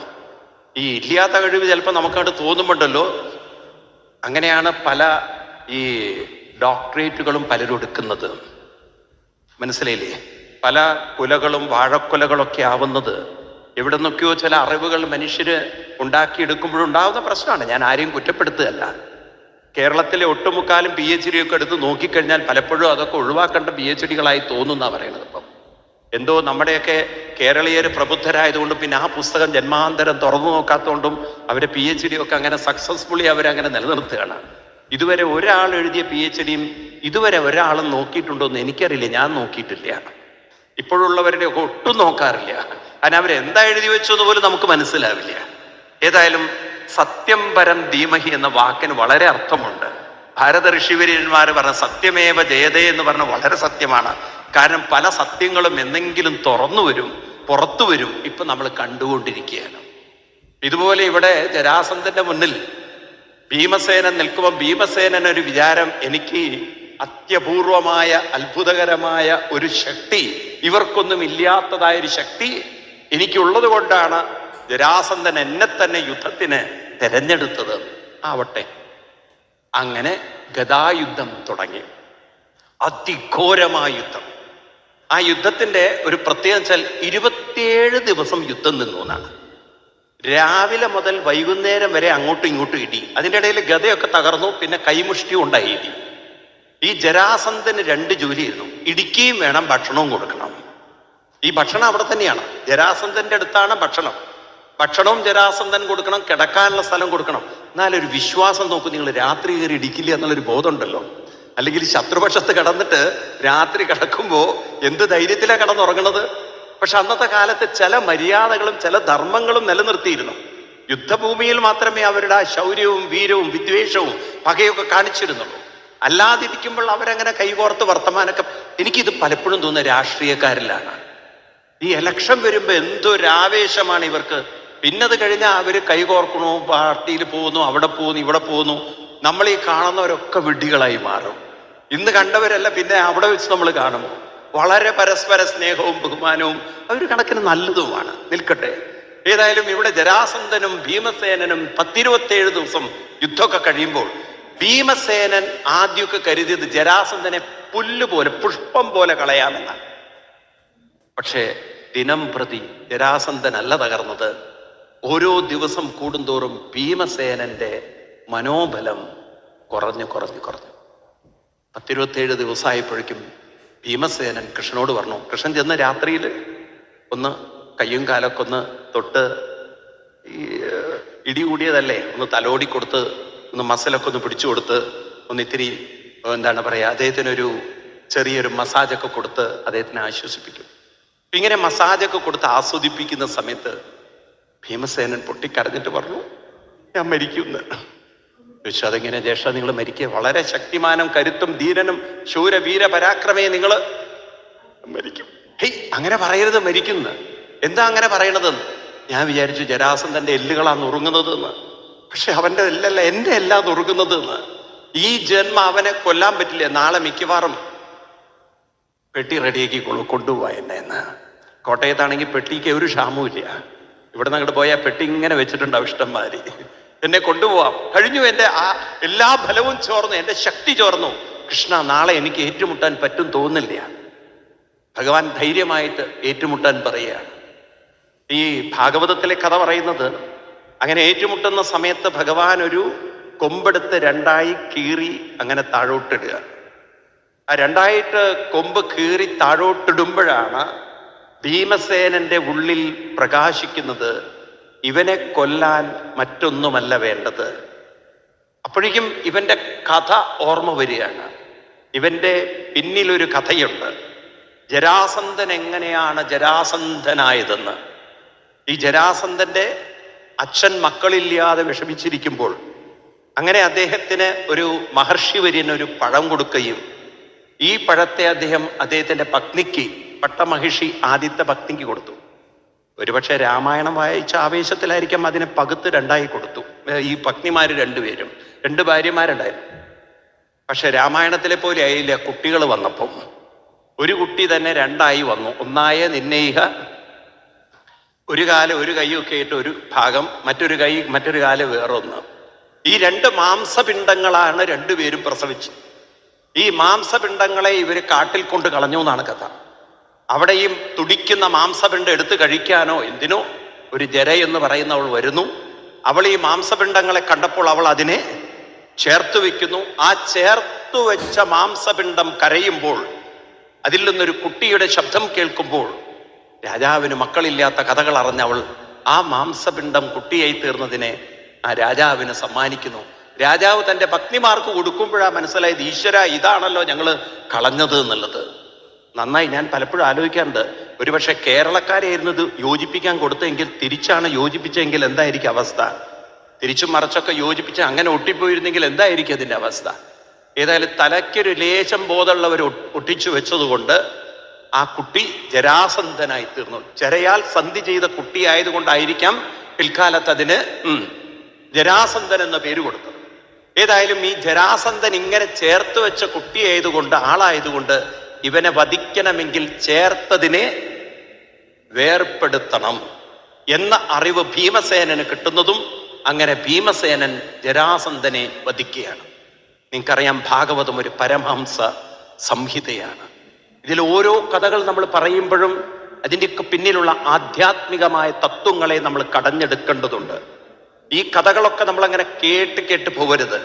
ഒരു ജരാസന്ധനെ വധിക്കുന്ന ഭീമസേനൻ നമ്മുടെ മുന്നിൽ 5000 വർഷം മുമ്പ് നടന്ന ചരിത്രഭൂമിയിലെ കഥാപാത്രം മാത്രമല്ല, ഇന്ന് നമ്മളിൽ ഒരു ജരാസന്ധനുണ്ട്. ഈ ജരാസന്ധനെ നമ്മളും കാണേണ്ടതുണ്ട്. കാരണം ഹിന്ദുമതം പഠിപ്പിക്കുന്ന ജീവിതത്തിന്റെ അടിസ്ഥാനമായ 2 സത്യങ്ങൾ, സൂക്ഷ്മ ശരീരവും സ്ഥൂല ശരീരവും ചേരുമ്പോഴേ നമ്മളുള്ളൂ. നമ്മൾ ഒരു ശരീരം മാത്രമുള്ളവരല്ല, ശരീരങ്ങളുള്ളവരാണ്. സൂക്ഷ്മ ശരീരവും സ്ഥൂല ശരീരവും, ഇതിനെക്കുറിച്ചൊന്നും ആധുനിക ബയോളജി പോലും കൂടുതൽ പഠിച്ചിട്ടില്ല. നമ്മൾ ഗീതയിലൂടെയൊക്കെ കടന്നു പോകുമ്പോൾ കൃഷ്ണൻ നമുക്ക് പറഞ്ഞുതരും, ദേഹിനോസ്മിൻ യഥാ ദേഹേ കൗമാരം യൗവനം ചരാ തഥാ ദേഹാന്തര പ്രാപ്തി ധീരത്തത്രന മുഖ്യതി. ദേഹിയും ദേഹവും ചേർന്നിട്ടുള്ള ആ ഒരു അവസ്ഥയെക്കുറിച്ച് ഗീതയിൽ പറഞ്ഞു തരുമ്പോൾ നമ്മൾ ഓർക്കണം, ജര എന്ന് പറയുന്നത് ജരാമരണമുള്ള ഈ ശരീരമാണ്. അതിനോട് സന്ധി ചെയ്തിരിക്കുന്നത് നമ്മുടെ ബോധ മനസ്സാണ്, സൂക്ഷ്മ ശരീരമാണ്. നമുക്ക് കൂടുതൽ കോൺസെൻട്രേറ്റ് ചെയ്യേണ്ടത് ഈ സ്ഥൂല ശരീരത്തിലല്ല, നമുക്ക് കോൺസെൻട്രേറ്റ് ചെയ്യേണ്ടത് സൂക്ഷ്മ ശരീരത്തിലാണ്, സൂക്ഷ്മ ചിന്തകളിലാണ്. കാരണം അവിടെയാണ് ബോധത്തിന്റെ പ്രവർത്തനങ്ങൾ ഉള്ളത്, അവിടെയാണ് ബോധത്തിൽ നിന്നും ഉണരുന്ന ചിന്തകളുള്ളത്, അവിടെയാണ് നമുക്ക് സ്വാതന്ത്ര്യമുള്ളത്. ഓരോ വ്യക്തിയുടെയും ജീവിതം മാറ്റിമറയ്ക്കാൻ സാധിക്കുന്നത് അവിടെയാണ്. ഈ മനസ്സിനെ നമുക്ക് ജരാമരണമുള്ള ശരീരത്തിൽ നിന്നും ആ ചിന്തയിൽ നിന്നും മനസ്സിന്റെ ചിന്തകളെ നമ്മൾ തിരിച്ചുവിടുമ്പോൾ അത് മറ്റൊരു ജരാസന്ധൻ നമ്മളിൽ നിന്നും ഇല്ലാതാക്കുകയാണ്. അപ്പൊ ജരാസന്ധനെ നമ്മളിൽ നിന്ന് ഇല്ലാതാക്കണം എന്ന് പറഞ്ഞാൽ ഈ ജരാമരണമുള്ള ശരീരത്തിന്റെ ചിന്തകളിൽ നിന്നും നമ്മൾ മനസ്സിനെ യൗവനത്തിലേക്ക് കൊണ്ടുവരണം. എങ്ങനെയാണ് മനുഷ്യൻ യൗവനത്തിലേക്ക് വരിക? മരിക്കുന്നതുവരെ മനുഷ്യർക്ക് യൗവനം സാധിക്കുമോ? അമൃതം ഭുജിക്കുന്നതിനാണ്. ദേവന്മാർക്ക് അമൃതം ഭുജിച്ചതുകൊണ്ട് എന്നും യൗവനത്തിലാണ് അവര്. മനസ്സുകൊണ്ടെന്നും യൗവനത്തിൽ ജീവിക്കണമെങ്കിൽ മനസ്സെന്നും അതിൻ്റെ ചിന്തകളുടെ ഭാരത്തിൽ നിന്നും പുറത്തു കടക്കണം. അമിതമായ ചിന്തകൾ കൊണ്ടു നടക്കുമ്പോൾ നമ്മൾ വൃദ്ധരാണ്. ആ ചിന്തകളുടെ ഭാരത്തിൽ നിന്നും പുറത്തു കടക്കണമെങ്കിൽ അതിന് നമ്മൾ ചില ഉപാസനകളും അനുഷ്ഠാനങ്ങളും കൊണ്ടു നടക്കേണ്ടതുണ്ട്. ഇന്ന് നമ്മുടെ കേരളത്തിലൊക്കെ പറ്റിയത് എന്താന്ന് വെച്ച് കഴിഞ്ഞാൽ, നമ്മുടെ കുട്ടികൾക്കൊക്കെ ഈ ഭക്തി എന്ന് പറയുന്നത് തൊഴുതു പോകുന്ന ഭക്തി മാത്രമായി പോയി. ഒരു കൃത്യമായ അനുഷ്ഠാന സംസ്കാരം നമ്മുടെ വീടുകളിൽ ഇല്ലാതായിപ്പോയി. അവിടെയാണ് നമുക്ക് ഇത്തരം അനുഷ്ഠാനങ്ങളുടെയൊക്കെ മഹത്വം ഇനി നിങ്ങളൊന്ന് പഠിപ്പിക്കേണ്ടത്. എനിക്ക് നിങ്ങളോടൊക്കെ ഒരു റിക്വസ്റ്റ് ഉണ്ട്. നമ്മുടെ ഈ കേരളം ഈ രീതിയിൽ പോകുന്നത് ശരിയാണോ? കേരളം ഇന്നത്തെ ഈ രീതിയിൽ ഇങ്ങനെ പോകുന്നതിൽ നിങ്ങൾ സന്തുഷ്ടരാണോ? ആണോ അല്ലയോ? അല്ല. എത്ര പേരല്ല? ശരി, ഇനി കൈതാഴ്ത്തിക്കണോ? കേരളത്തിനെ ഒന്നുകൂടി മാറ്റിയെടുക്കേണ്ടതുണ്ടോ? ഉണ്ടോ? എത്ര പേര് അങ്ങനെ ആഗ്രഹിക്കുന്നുണ്ട് മാറ്റിയെടുക്കണമെന്ന്? അതിന് നിങ്ങൾ എത്ര പേര് തയ്യാറാണ്? അത് പറയുമ്പോൾ കൈകൾ കാണുന്നില്ല. കേരളം ആരെങ്കിലും മാറ്റിക്കോട്ടെ. അതിപ്പം ആചാര്യന്മാരുണ്ട്, നൊച്ചൂർ സ്വാമിയെ പോലുള്ള മഹാന്മാരൊക്കെ ഇവിടെ ഇരിക്കുന്നുണ്ട്. അങ്ങനെ കുറെ ആചാര്യന്മാർ ഇങ്ങനെ പ്രഭാഷണം ചെയ്തു പോയാൽ മതിയോ? നമ്മളെല്ലാവരും വിചാരിച്ചാൽ ഈ കേരളത്തെ രക്ഷിക്കാൻ സാധിക്കും. ഇല്ലേ? വേണോ വേണ്ടയോ? ഇന്ന് നമ്മുടെ കുട്ടികളുണ്ടല്ലോ, അവരുടെ മനോബലം നഷ്ടപ്പെടുത്തുന്നത്. നിങ്ങൾ നോക്കൂ, ഈ ലഹരിയിലൊക്കെ പോകുന്തോറും മനസ്സിന്റെ ശക്തിയും കരുത്തും ചോർന്നു പോവുകയാണ്. അതേപോലെ തന്നെ ഇന്ന് ആത്മഹത്യയിലേക്ക് കുട്ടികൾ പോകുന്നുണ്ടെങ്കിൽ, ചെറുപ്പക്കാർ പോകുന്നുണ്ടെങ്കിൽ, അതിനർത്ഥം അവരുടെ മനസ്സ് വളരെ കരുത്തുള്ളതാണോ ദുർബലമാണോ? ദുർബലമാണ്. ഈ മനസ്സിനെ കരുത്തുള്ളതാക്കി തീർക്കാൻ എന്താണ് വഴി? അതുപോലെ വലിയൊരു ഭൗതിക ലഹരിയിൽ നിന്നും ഒരു ആത്മലഹരിയിലേക്ക് ഇവരെ കൊണ്ടുവരാൻ എന്താ വഴി? ഒരു വളരെ ആനന്ദം നിറഞ്ഞൊരു ജീവിതം, പുറമേയുള്ള ലഹരികളെ ഡിപ്പെൻഡ് ചെയ്യാതെ ഒരു ആത്മലഹരിയിലേക്ക്, ആനന്ദലഹരിയിലേക്ക്, ജീവിതത്തിന്റെ സൗന്ദര്യ ലഹരി. ശങ്കരാചാര്യസ്വാമികളുടെ കൃതിയാണ് സൗന്ദര്യ ലഹരി. അങ്ങനെ ഒരു സൗന്ദര്യ ലഹരിയിലേക്ക്, ജീവിത ലഹരിയിലേക്ക്, ആനന്ദ ലഹരിയിലേക്ക് എങ്ങനെ ജീവിതത്തെ കൊണ്ടുവരാൻ സാധിക്കും? ആ രീതിയിൽ നമ്മൾ കുട്ടികളുടെ ജീവിതത്തെ ഒന്ന് ചിട്ടപ്പെടുത്താൻ സാധിച്ചാൽ ആനന്ദത്തിന് വേണ്ടി, സുഖത്തിന് വേണ്ടി അവർ ഇതുപോലുള്ള വസ്തുക്കളെ അതിൻ്റെ അടിമത്വത്തിലേക്ക് പോവുകയില്ല. എന്ന് മാത്രമല്ല, ജീവിതത്തിൽ പ്രതിസന്ധികൾ വരുമ്പോൾ മാനസികമായി അവര് തളരുകയുമില്ല. ആ ഒരു അവസ്ഥയിലേക്ക് ഇന്നത്തെ സമൂഹത്തെ എത്തിക്കേണ്ടതുണ്ടോ? അവിടെയാണ് നമ്മൾ മനസ്സിലാക്കേണ്ടത്. ജരാസന്ധനെ വധിക്കേണ്ടതുണ്ട്.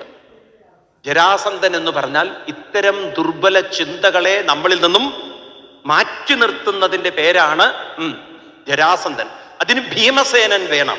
ഭീമസേനൻ എന്ന് പറയുന്നത് കൃഷ്ണന്റെ പ്രചോദനമാണ്. കൃഷ്ണനാണ് വഴികാട്ടി, കൃഷ്ണനാണ് ബുദ്ധി, കൃഷ്ണനാണ് അറിവ്. ഭീമസേനൻ ആ അറിവിനനുസരിച്ച് പ്രവർത്തിക്കുന്നു. ഇവിടെ എന്താ നമ്മൾ മനസ്സിലാക്കേണ്ടത്? നമുക്ക് കൃത്യമായ അനുഷ്ഠാനവും ആ അനുഷ്ഠാനത്തെ കരുത്തോടെ നമ്മൾ കൊണ്ടു നടക്കാനുള്ളൊരു കഴിവും. ഭീമസേനൻ എന്ന് പറയുന്നത് നമ്മുടെ കരുത്തായിരിക്കണം. ഒരു കാര്യം ചെയ്യാനുള്ള ആർജവമായിരിക്കണം. ഒരു കാര്യം ചെയ്യാനുള്ള ഉത്സാഹമായിരിക്കണം. കൃഷ്ണൻ എന്നത് നമ്മുടെ ഒരു അനുഷ്ഠാനമായിരിക്കണം. ഇത് ഒന്നുകൂടി വ്യക്തമായി പറഞ്ഞാൽ ഗീതയിൽ നമുക്ക് കാണാം. കൃഷ്ണൻ പറഞ്ഞു കൊടുക്കുന്നു അർജുനനോട്. ഇന്ന് നമ്മളത് പരിശീലിക്കണം. യോ യോ യാം യാം തനും ഭക്ത ശ്രദ്ധയാ അർച്ചിതും അർഹതി. താം താം താം താം അങ്ങനെ അവർക്ക് ഞാൻ ശ്രദ്ധയെ കൊടുത്തുകൊണ്ട്, അങ്ങനെ ഞാൻ അവർക്ക് ശ്രദ്ധയെ പ്രദാനം ചെയ്തുകൊണ്ട്, ആ ശ്രദ്ധയോടുകൂടിയിട്ട് അവരുടെ ജീവിതത്തെ ഉന്നതമാക്കുന്നു. ഞാൻ ആ ശ്ലോകങ്ങളിലേക്ക് കടക്കുന്നില്ല. അതായത് ഒരു കൃത്യമായ അനുഷ്ഠാനത്തെ ജീവിതത്തിൽ കൊണ്ടുവരണം. ഇവിടെ വള്ളിയൂർ എന്ന് പറയുന്ന ഒരു മഹാഗുരു കൃഷ്ണനെ തൻ്റെ ഹൃദയത്തിൽ ഉറപ്പിച്ചുകൊണ്ട്, ഭാഗവത സ്വരൂപമായ കൃഷ്ണനെ ഉറപ്പിച്ചുകൊണ്ട്, ആ കൃഷ്ണനാണെങ്കിലോ എവിടെ കൊണ്ടിരുത്തും? കൃഷ്ണനെ അദ്ദേഹത്തിൻ്റെ ഉപാസനാമൂർത്തിയായ ഗണപതി ഭഗവാന്റെ മടിയിലിരുത്തിക്കൊണ്ട്, അവസാനം കൃഷ്ണനും ഗണപതി ഭഗവാനും എല്ലാം തൻ്റെ ഹൃദയത്തിൽ ഉറപ്പിച്ചുകൊണ്ട്, അങ്ങനെ അദ്ദേഹം മുന്നോട്ട് ജീവിതയാത്ര നടത്തിയപ്പോൾ അവസാനം ഭാഗവത സ്വരൂപമായി അദ്ദേഹം മാറുമ്പോൾ, ഇവിടെ നോക്കൂ നിങ്ങൾ ആ ചിത്രം. ഇന്ന് ഗണപതിയും കൃഷ്ണനും എല്ലാം മള്ളിയൂര് തന്നെയാണ്. മള്ളിയൂരിലേക്ക് തന്നെ അലിഞ്ഞു ചേർന്നിരിക്കുകയാണ്. സർവസ്വവും അദ്ദേഹത്തിലേക്ക് അലിഞ്ഞു ചേർന്നിരിക്കുന്നു. ഈ ഉപാസന കൊണ്ട് അദ്ദേഹം നേടിയിരിക്കുന്ന ആ ഒരു കരുത്ത്, ശ്രദ്ധയാർച്ചിതുമർഹതി, ശ്രദ്ധയോടുകൂടി ആരർച്ചിക്കുന്നുണ്ടോ, ആരാധിക്കുന്നുണ്ടോ അവർക്ക് എല്ലാവിധത്തിലുള്ള ഐശ്വര്യങ്ങളും ഉണ്ടാകുന്നു. ഇന്ന് ഞാനിത് പറഞ്ഞു വരാൻ കാരണം, അനവധി ആരാധനാമൂർത്തികൾ ഉണ്ടെങ്കിലും ഏതെങ്കിലും ഒരു രൂപത്തിൽ മനസ്സുറപ്പിച്ചുകൊണ്ട് ചില നാമാനുഷ്ഠാനങ്ങൾ കൃത്യമായി നമ്മൾ അനുഷ്ഠിക്കുന്ന ഒരു സംസ്കാരം നമ്മുടെ ജീവിതത്തിൽ വാർത്തെടുത്താൽ, കാരണം അനുഷ്ഠാനങ്ങളില്ലാതെ എന്ത് തന്നെ ബുദ്ധിക്കും മനസ്സിനും അറിവുണ്ടായിട്ടും കാര്യമില്ല. ഇന്ന് നമ്മുടെ കുട്ടികൾക്ക് വലിയ അറിവുകളുണ്ട്, പക്ഷെ അനുഷ്ഠാനമില്ല. ക്ഷേത്രങ്ങളിൽ പോയാലും കുറച്ചു നേരം ഒരു ഭാഗത്ത് നിവർന്നു നിന്നോ നാമം ജപിക്കുന്ന സംസ്കാരം ഇന്നില്ലാതെ പോയി. അത് അച്ഛനമ്മമാര് പറഞ്ഞു കൊടുക്കേണ്ടതാണ്. നീ ഈ മന്ത്രം ജപിക്കണം, ഒരു 108 തവണ ജപിക്കണം. എനിക്ക് തോന്നുന്നു ഇന്ന് നമ്മുടെ കേരളത്തെ രക്ഷിക്കണമെങ്കിൽ നാമജപ സംസ്കാരത്തിലേക്ക് നമ്മുടെ കുട്ടികളെ നമ്മൾ കൊണ്ടുവരേണ്ടിയിരിക്കുന്നു. ചെറുപ്പത്തിൽ തന്നെ കുട്ടികളിലേക്ക് ഒരു ജപമാല കൊടുത്തുകൊണ്ട് ആ ജപമാലയിൽ 108 നാമം ദിവസവും രാവിലെയും വൈകുന്നേരം നീ ജപിക്കൂ എന്ന് പറഞ്ഞ് അവർക്കത് പറഞ്ഞു കൊടുക്കണം. ഈ നാമത്തിലേക്ക് നീ ശ്രദ്ധ വയ്ക്കുമ്പോൾ, നാമം തന്നെ മനസ്സിൽ നിരന്തരം ഉരുവിടുമ്പോൾ, മനസ്സ് നാമത്തിലേക്ക് വരുന്നു കഴിഞ്ഞാൽ ക്രമേണ നാമത്തിൽ ഒരു രുചി വന്നാൽ, നാമത്തിൽ ലയം വന്നാൽ, അതിലൊരു ആനന്ദം വന്നാൽ, ഒരു കാര്യം നിങ്ങൾക്ക് പലർക്കും അനുഭവം ഉണ്ടാവും. ഒരിക്കൽ നിങ്ങൾ ഈ സംസ്കാരത്തിലേക്ക് വീണ് അതിൻ്റെ രുചി അനുഭവിച്ചാൽ ഈ ജന്മം അതിൽ നിന്ന് വിട്ടുപോകാൻ പറ്റില്ല. നിങ്ങൾ പലരും നാരായണീയം വായിക്കുന്നവരാണ്, നിങ്ങൾ പലരും ഭാഗവതം വായിക്കുന്നവരാണ്, നിങ്ങൾ പലരും അനുഷ്ഠാനങ്ങൾ കൊണ്ട് നടക്കുന്നവരാണ്. ഒരിക്കൽ ഇതിൻ്റെ രുചി അറിഞ്ഞു കഴിഞ്ഞാൽ നിങ്ങൾക്കതിൽ നിന്ന് ഒരിക്കലും മാറാൻ സാധ്യമല്ല. ശരിയല്ലേ? അത് ശരിയാണോ? അത് നിങ്ങൾ നോക്കൂ, പലരും അനുഭവസ്ഥരാണ് ഇവിടെ ഇരിക്കുന്നവര്. നിങ്ങളോട് രാവിലെ എണീക്കണ്ട എന്ന് പറഞ്ഞാലും നിങ്ങൾ എണീറ്റിരിക്കും. കാരണം നിങ്ങൾ അതിൻ്റെ രുചി അനുഭവിച്ചവരാണ്, നിങ്ങൾ അതിൻ്റെ ടേസ്റ്റ് അനുഭവിച്ചവരാണ്. സത്യത്തിൽ ക്ഷീണം പോലും നമ്മൾ മറന്നുപോകും, സമയം പോലും നമ്മൾ മറന്നുപോകും. ഞാൻ ഇന്നിവിടെ വരുമ്പോണ്ടല്ലോ, സത്യത്തിൽ ഞാൻ എക്സ്ട്രീംലി ടയർഡാണ്. ഞാൻ ഇന്നലെ വളരെ ലേറ്റ് ആയിട്ടാണ് ദുബായിൽ നിന്ന് എത്തിയത്. എൻ്റെ ഫ്ലൈറ്റ് ഡിലേ ആയിരുന്നു. ഇന്ന് രാവിലെ എണീറ്റ് ഇങ്ങോട്ട് വരണം, ടൈമിൻ്റെ പ്രശ്നങ്ങൾ. അപ്പം ഈ തരത്തിൽ ഞാൻ ഒരുപാട് യാത്ര ചെയ്യുന്ന ഒരു അനുഭവസ്ഥർ ആയതുകൊണ്ട് പറയാണ്. പക്ഷെ ഭാഗവതത്തിൻ്റെ കാര്യത്തിൽ, നമ്മുടെ കൃത്യമായ അനുഷ്ഠാനത്തിൻ്റെ കാര്യത്തിൽ നമുക്കൊന്ന് ചെയ്യാൻ പറ്റില്ല. സമയം വൈകിയ മനസ്സിൻ്റെ ഉള്ളിൽ നിന്ന് പറയും, എണീക്കൂ ചെയ്യൂ, സമയമായി. ഏതോ ഒരു ലഹരി, എനിക്ക് തോന്നുന്നു ഈ കള്ളുകുടിയന്മാരെക്കാളും വലിയ ലഹരി നമുക്കാണെന്ന്. അത്ര ഒരു ആനന്ദമാണ്, അത്ര ഒരു സന്തോഷമാണ്. അതിലൊരു ആനന്ദം കണ്ടെത്താൻ സാധിച്ചാൽ, ശരിയാണോ ഞാൻ പറയണത്? എത്ര പേര് അനുഭവസ്ഥരാണത്? അനവധി പേര് അനുഭവസ്ഥരാണ്. നമ്മുടെ കുട്ടികളെ ഇതിലേക്ക് കൊണ്ടുവരണം, ഒരു നാമ സംസ്കാരത്തിലേക്ക്. നമ്മുടെ ഹിന്ദു സമൂഹത്തിനെ പറ്റിയ ഒരു അപകടം എന്താ വെച്ചാൽ, അനവധി ദൈവസങ്കല്പങ്ങളും അനവധി നാമങ്ങളും ഉള്ളതുകൊണ്ട് കേവലം തൊഴുതു പോവുക എന്നല്ലാതെ ഒന്നിലും ഒരു ഉറപ്പില്ല, ഒരു കൃത്യമായ ഉറപ്പ് അതാരും പറഞ്ഞു കൊടുക്കുന്നില്ല. ഒരു നാമത്തിൽ തന്നെ ശ്രദ്ധ വയ്ക്കുമ്പോൾ സൈക്കോളജിക്കലി എന്ത് സംഭവിക്കുന്നു ചോദിച്ചു കഴിഞ്ഞാൽ, നാമം തന്നെ ആവർത്തിക്കുമ്പോൾ, അതിൽ മനസ്സ് ലയിക്കുമ്പോൾ ആ മനോലയത്തിലാണ് സുഖം എന്ന് നമ്മൾ അറിയുന്നില്ല. വാസ്തവത്തിൽ സുഖം എന്ന വാക്കിന്റെ പിന്നാലെ നമ്മൾ പോയി കഴിഞ്ഞാൽ, എവിടെയാണോ എത്ര മനോലയതി, എവിടെയാണോ മനസ്സ് ലയിക്കുന്നത്, അവിടെയാണ് നമുക്ക് സുഖം കിട്ടുന്നത്. ഇത് നമ്മൾ പരിശീലിച്ചെടുക്കേണ്ടത്. ഞാൻ ഈ നാമം എന്ന് പറയുമ്പോഴല്ലോ, നിങ്ങൾ നിസ്സാരമായി കാണരുത്, നമ്മളത് പരിശീലിച്ചെടുക്കണം. കാരണം ഇന്ന് പ്രായമായ ആളുകൾ ഏറെ ബുദ്ധിമുട്ടിക്കുന്ന ഒന്നാണ് ഇൻസോമിയ തുടങ്ങിയിട്ടുള്ള അസുഖങ്ങൾ, അതായത് ഉറക്കമില്ലായ്മ. പല രോഗങ്ങളും അതിന്റെ മൂർധന്യാവസ്ഥയിലേക്ക് വരുന്നതിന് കാരണം ശരീരത്തിന് വേണ്ടത്ര റെസ്റ്റ് ഇല്ല. സപ്താഹത്തിനൊക്കെ നമുക്ക് ഉറക്കം വരും, അത് വേറെ ഉറക്കാണ്. പക്ഷെ അതൊന്നും അധിക നേരം നിൽക്കുന്ന ഉറക്കല്ല. അതൊരു സംസ്കൃതങ്ങൾ കേൾക്കുമ്പോഴും പിന്നെ ആ ഒരു എന്താ പറയാ പ്രഭാഷണത്തിന്റെ ലയവും ഒക്കെ കൂടിയാകുമ്പോൾ നമുക്കൊരു സുഖം കിട്ടും. പക്ഷെ അത് എത്ര നേരം? കുറച്ചു നേരം. അത് കഴിഞ്ഞാൽ ഇടയ്ക്കിടയ്ക്ക് സർവത്ര ഗോവിന്ദ നാമ കീർത്തനം കേൾക്കുമ്പോൾ ആളുകൾ പെട്ടെന്ന് ഞെട്ടി ഉണരുമ്പോഴാണ് ആ സുഖം പോവുകയും ചെയ്യുന്നത്. ഈ തരത്തിലുള്ള സുഖമല്ലത്. അത് മനസ്സങ്ങനെ ഒരു ലയത്തിലേക്ക് എത്തുമ്പോൾ, ഒരു ആനന്ദത്തിലെത്തുമ്പോൾ, ക്രമേണ രാത്രി ഉറങ്ങാൻ നേരത്തുണ്ടല്ലോ, നിങ്ങൾ ആ ഒരു നാമസ്മരണത്തിലേക്ക് കൊണ്ടുവന്ന് മനസ്സങ്ങോട്ട് ഉറക്കത്തിലേക്ക്. അപ്പൊ നമുക്ക് സമയം പോലും എന്താ പറയാ പ്രയോജനപ്പെടുത്താൻ പറ്റും. നമുക്ക് നമ്മുടെ സമയം കുറെ കളഞ്ഞു കുളിക്കുകയാണ് നമ്മൾ. അതായത് രാത്രി അനാവശ്യമായി ഉറക്കൊഴിയുക എന്നൊരു ഉറക്കം കിട്ടുന്നില്ല, രാവിലെ ഉറക്കം തൂങ്ങിയിരിക്കുക.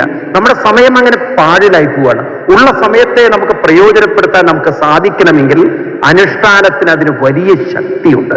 ആ അനുഷ്ഠാനം നിരന്തരം കൊണ്ടു നടക്കണം. എത്ര പേര് രാവിലെ എണീറ്റ് ജപിക്കുന്നവരുണ്ട്? സത്യമേ പറയാം. കാരണം എനിക്കിവിടെ ഫീൽ ചെയ്യുന്നത് കുറെ പേര് ഇപ്പോഴും ചെയ്യുന്നവരല്ല എന്നാണ്.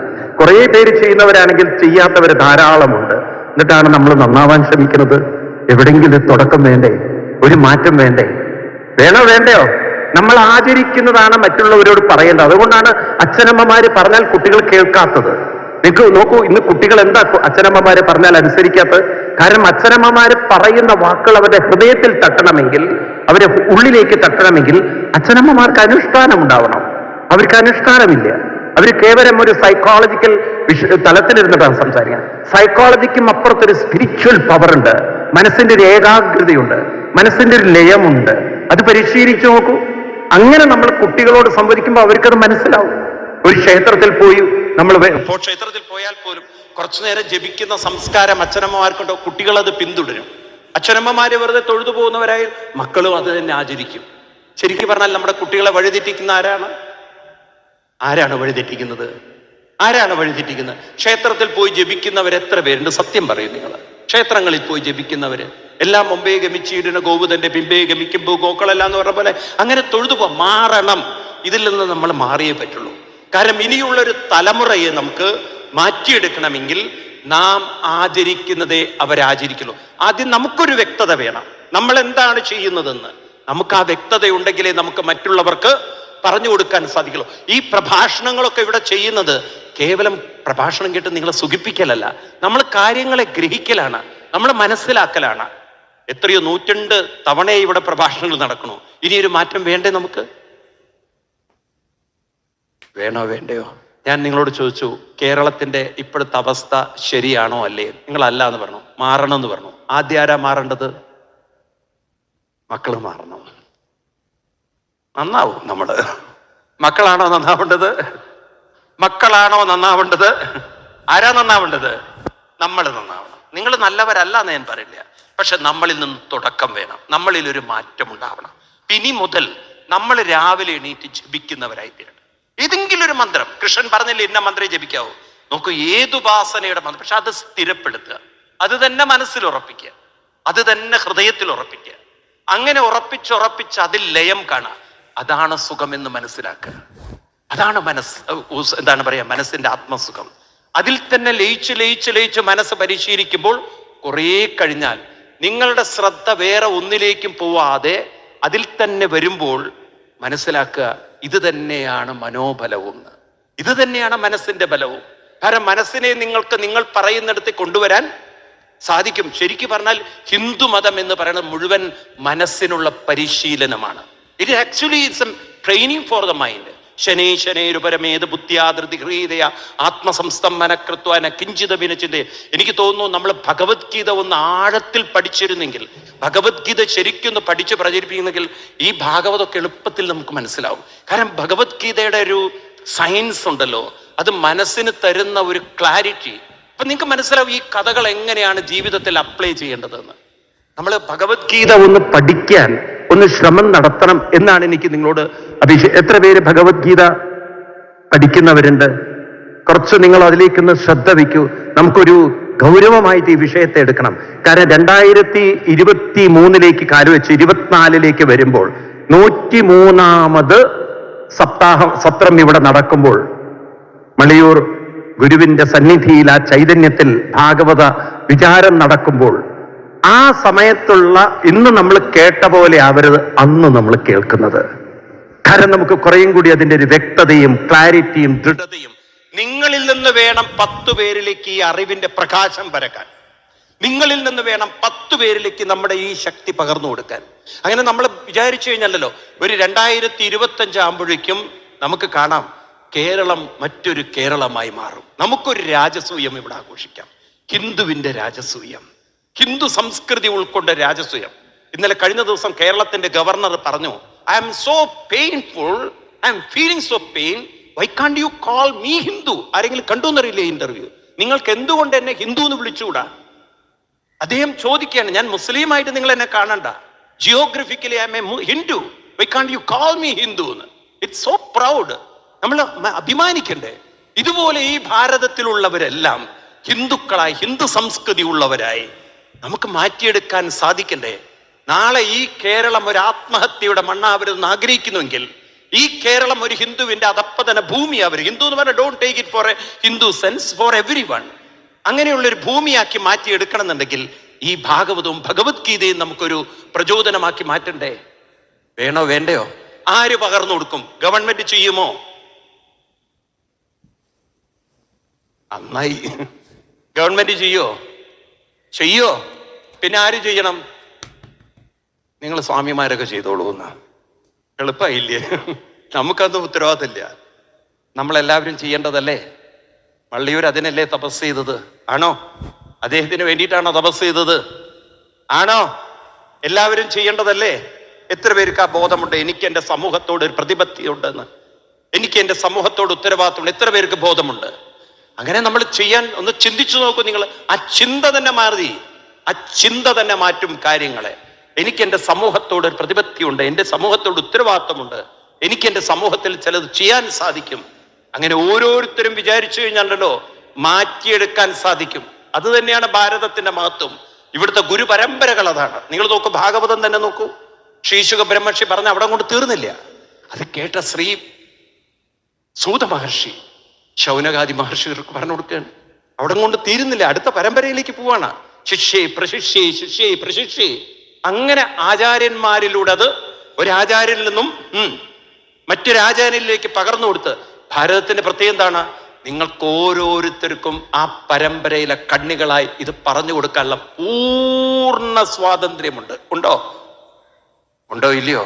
ഇത് പഠിക്കാൻ ആരെങ്കിലും നിങ്ങളെ തടസ്സപ്പെടുത്തുന്നുണ്ടോ? ജാതി അതിനൊരു പ്രശ്നമാണോ? ഉറക്കെ പറയും, എനിക്ക് കാതിത്തിരി കുറവാണ്. അതിങ്ങനെ ഒരു പ്രശ്നമുണ്ടോ? എല്ലാവർക്കും എല്ലാം പഠിക്കാനുള്ള സ്വാതന്ത്ര്യം ഉണ്ടോ? ഉറക്കെ പറയുമോ? എന്നിട്ടെന്തേ പഠിക്കാത്തത്? എല്ലാവർക്കും എല്ലാം പഠിക്കാനുള്ള സ്വാതന്ത്ര്യം ഇല്ലേ? ആരെങ്കിലും തടസ്സപ്പെടുത്തുന്നുണ്ടോ? പുറകിലുള്ളവരൊന്നും മിണ്ടണേ ഇല്ല. നിങ്ങൾ ഈ ലോകത്ത് തന്നെയാണോ? പഠിക്കാനുള്ള സ്വാതന്ത്ര്യം ഉണ്ടോ? എന്തേ പഠിക്കാത്തത്? ആരെങ്കിലും തടസ്സപ്പെടുത്തുന്നുണ്ടോ? പഠിക്കണമെന്ന് എത്ര പേർക്ക് താല്പര്യമുണ്ട്? അതിനാണ് ഇവിടെ സ്മൃതി മണ്ഡപമൊക്കെ വരാൻ പോകുന്നത്. വലിയ വലിയ ലക്ഷ്യങ്ങളൊക്കെ വെച്ചിരിക്കുന്നത് അതുകൊണ്ടാണ്. നമുക്ക് എല്ലാവർക്കും ഒത്തുചേർന്ന് പണി എടുക്കണം, മുന്നോട്ട് പോകണം. പരസ്പരം കൃഷ്ണൻ പറഞ്ഞ കഥയന്തമാം നിത്യം ഗീതയിൽ പറയും, മച്ചിത്ത മദ്ഗത പ്രാണ ബോധയന്ത പരസ്പരം.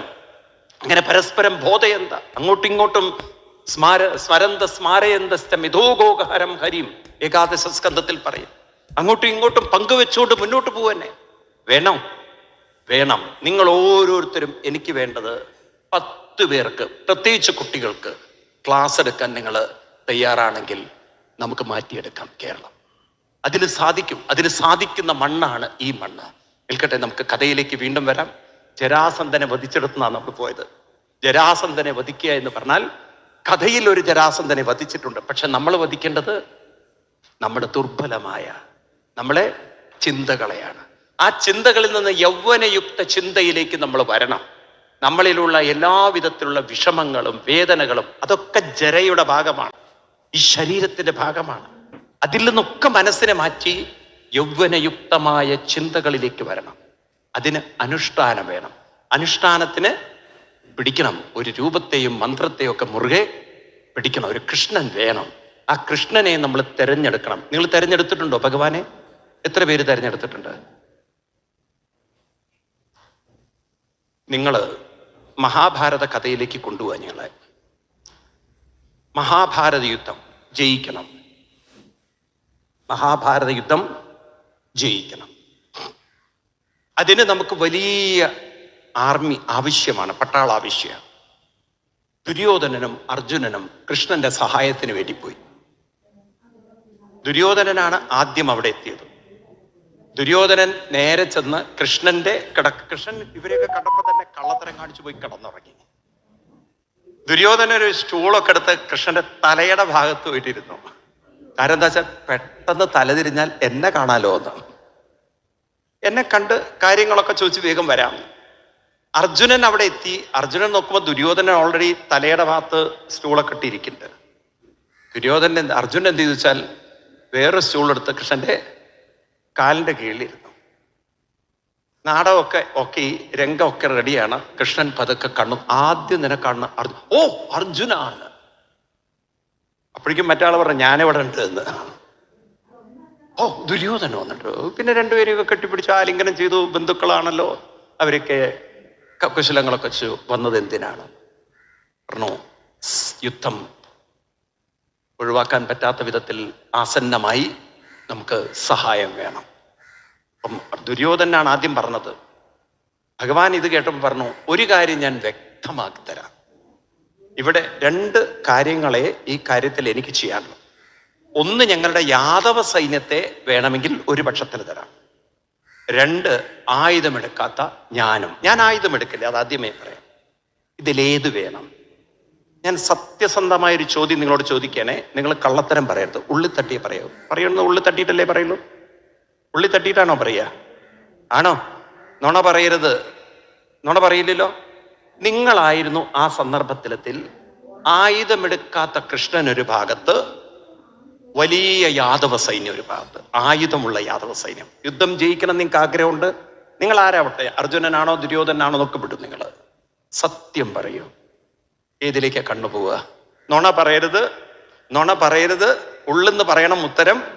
ഇപ്പൊ നിങ്ങൾ മാറ്റി പറയും ചിലര്. ഇവിടെ ഇരുന്നുകൊണ്ട് നിങ്ങൾ സത്യം പറഞ്ഞോളൂ. എനിക്ക് വിരോധമില്ല, ഞാൻ ഉൾക്കൊള്ളുന്ന ആളാണ്. ഞാൻ നിങ്ങളെ ബുദ്ധിമുട്ടിക്കുന്നില്ല. വലിയൊരു സൈന്യം, ആയുധമുള്ളത്, ആയുധം എടുക്കാത്ത കൃഷ്ണൻ. ഏത് വേണം?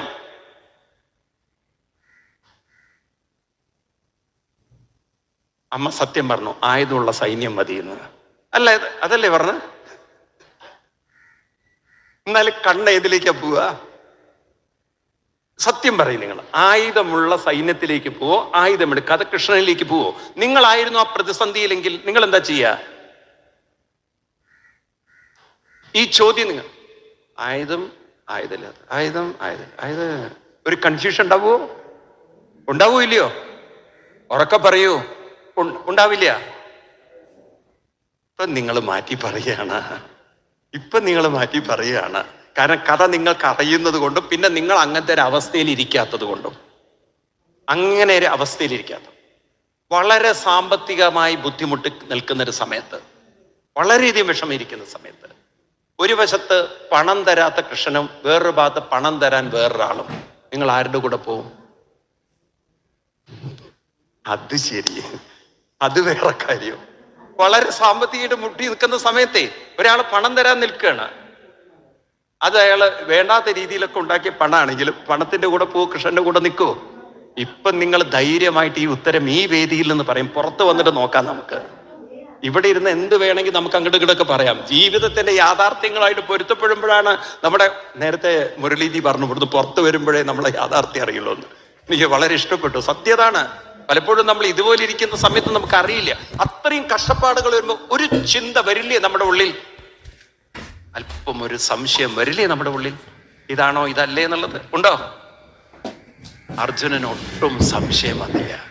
കാരണം എന്താ അറിയോ? അത് വരാതിരിക്കണമെങ്കിൽ അത്രയും കാലത്തെ ഇടപഴകൽ വേണം. നമുക്ക് നമ്മുടെ ജീവിതത്തിൽ ഇന്നിങ്ങോട്ട് തുടങ്ങിയ നാളത് മനസ്സിലാവില്ല. നിരന്തരമായ ഉപാസന കൊണ്ട് നിങ്ങൾ ഉറപ്പിച്ചിട്ടുണ്ടെങ്കിൽ ആ കൃഷ്ണൻ എന്നെ വഴി കാണിക്കും, ആ കൃഷ്ണൻ എന്നെ മുന്നോട്ട് നയിക്കും. ഈ ദൃഢത ഉള്ളിൽ ഉറച്ചിട്ടുണ്ടെങ്കിൽ നിങ്ങൾക്ക് സംശയമില്ല. ഇന്ന് വരെ ഇത് തുടങ്ങാത്തവർക്ക് സംശയാത്മാ വിനശ്യതി. ദുര്യോധനനും അർജുനനും തമ്മിലുള്ള ബന്ധം വ്യത്യാസം എന്താ അറിയോ? അർജുനൻ കൃഷ്ണനെ തെരഞ്ഞെടുത്തത്, ആയുധമില്ലാത്ത കൃഷ്ണനെ തെരഞ്ഞെടുത്തത്, കഥ പറഞ്ഞു പോരുത് നിങ്ങളത്, കുറേ കാലത്തിന്റെ ബന്ധമാണത്. കുറേ കാലമായി കൃഷ്ണനെ അങ്ങനെ കൊണ്ടു നടന്നിരിക്കുകയാണ്. തൻ്റെ ജീവിതത്തിൽ കൃഷ്ണൻ കാണിച്ചു തന്ന പല വഴികളും ശക്തികളും പ്രതിസന്ധികളെ തരണം ചെയ്യാനുള്ള വഴികളൊക്കെ ഉണ്ടല്ലോ, കൃഷ്ണൻ കാണിച്ചു കൊടുത്തത് അർജുനൻ അറിയാം. അല്ലാതെ ഒരു സുപ്രഭാതത്തിൽ കൃഷ്ണനെ തെരഞ്ഞെടുക്കുകയല്ല. ദുര്യോധനന് അങ്ങനെയുള്ള യാതൊരു സംസ്കാരവും ഇല്ല. അതുകൊണ്ട് നമ്മൾ അത്തരത്തിലുള്ളൊരു സംസ്കാരത്തിൽ വളരാത്തോടത്തോളം കാലം കൃഷ്ണനെ ഉപാസിച്ച് അല്ലെങ്കിൽ ഏതെങ്കിലും ഒരു ഉപാസനയെ നിരന്തരം ഉപാസിച്ച് നമ്മളിൽ ഉറപ്പിക്കാത്തോടത്തോളം കാലം നിങ്ങളുടെ കയ്യിൽ എന്തുണ്ടായിട്ടും കാര്യമില്ല. ഇന്ന് വലിയ ടെറസ് വീടിന്റെ ഉള്ളിലിരുന്നു കൊണ്ടാണ് ആത്മഹത്യ ചെയ്യുന്നത് മനുഷ്യൻ. ദുര്യോധനൻ ഗീതയിൽ 1-ാം അധ്യായത്തിൽ പറയും, ഗുരുവിനെ നോക്കിക്കൊണ്ട് അപര്യാപ്തം തതസ്മാകം ഫലം ഭീഷ്മാഭിരക്ഷിതം പര്യാപ്തം തിതമേദേശാം ഫലം ഭീമാഭിരക്ഷിതം. 11 അക്ഷൗഹിണി സൈന്യം ഉണ്ടായിട്ട് പോലും നമ്മൾ അപര്യാപ്തമാണെന്ന് പറയാനുള്ള അവസ്ഥ ദുര്യോധനൻ ഉണ്ടായതുപോലെയാണ് ഇന്ന് നമ്മുടെ പല കുടുംബങ്ങളും. എല്ലാം ഉണ്ട്, പക്ഷെ ഒന്നും ഗുണത്തിനില്ല, ഒന്നും ഉപകാരത്തിനില്ല. എപ്പോൾ മനുഷ്യൻ നിസ്സഹായ അവസ്ഥയിൽ എത്തുന്നു, നിങ്ങളുടെ പണത്തിന് എന്ത് പ്രയോജനം? അവിടെ മാനസികമായി സംഘർഷങ്ങളും വിഷമങ്ങളും കഷ്ടങ്ങളും ബുദ്ധിമുട്ടുകളും വേദനകളും അനുഭവിക്കുമ്പോൾ പണത്തിന് എന്താണുള്ളത്? മനസ്സിലാവുണ്ടോ? നിങ്ങൾക്ക് മനസ്സിലാവുന്നുണ്ടോ? ഒരു മകൻ ലഹരിയിൽ അടിമപ്പെട്ടു എന്ന് പറഞ്ഞപ്പോൾ പാവം ഒരു ആത്മഹത്യ ചെയ്ത ചിത്രം ഒരാഴ്ച പോലും ആയിട്ടില്ല കേരളത്തിൽ വന്നിട്ട് വായിച്ചില്ലേ? ജോലിയുള്ള അമ്മയാണ്. ആ ജോലിക്ക് എന്ത് പ്രസക്തി? ആ പണത്തിനെന്ത് പ്രസക്തി? തനിക്ക് തൻ്റെ മകൻ നഷ്ടപ്പെട്ടു പോയ, തൻ്റെ മകൻ വഴിതെറ്റിപ്പോയതുള്ള വേദനയേക്കാൾ വലുതാണോ പണം? അറിയോ നിങ്ങൾ?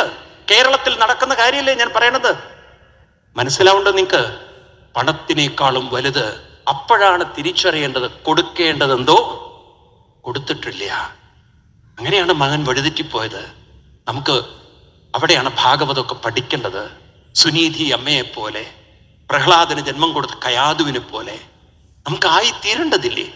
നാളത്തെ ഒരു തലമുറയിലേക്ക് ഇതെല്ലാം പകർന്നു കൊടുക്കേണ്ടതില്ലേ? മുന്നോട്ടിറങ്ങേണ്ട സമയമായി. ഇനി വൈകരുത്.